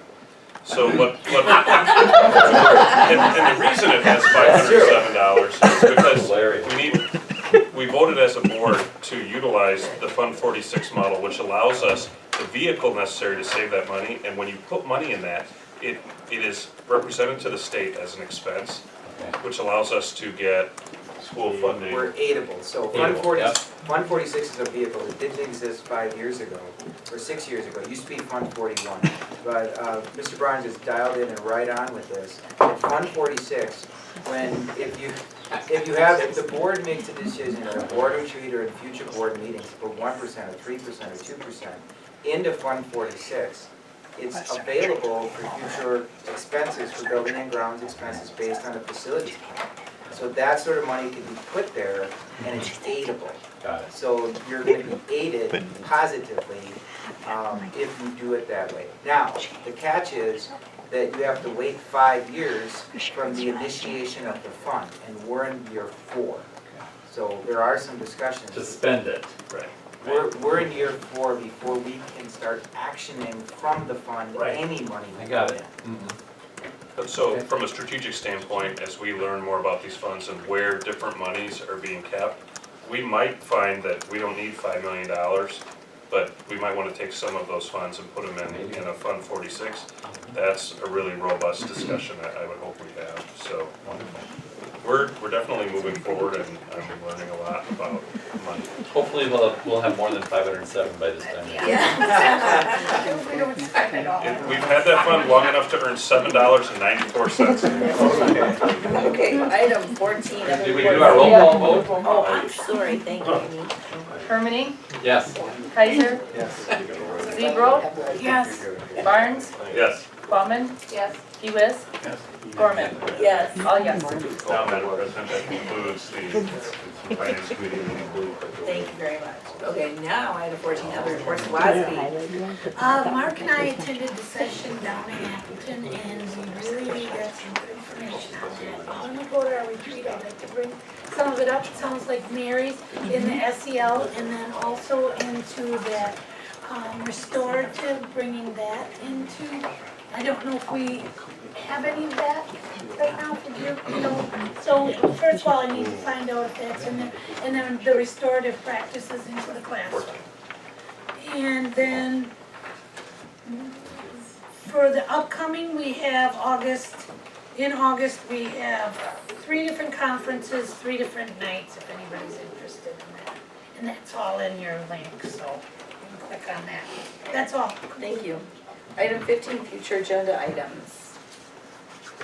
I think we have strategic planning reports from both of the groups to the board. So I'll be working on that for sure. And I think earlier in the meeting, we talked about bringing back dollar amounts. For the other building things, Yep. construction. Actually getting dollar amounts for the bathrooms. Okay. So that'll be on a future agenda item. And then our retreat. Our retreat, we need to get back on. I think Brady is sending that out if he hasn't already. Right. The doodle poll? Yes. Yep. Okay. So I'm Yep. sending.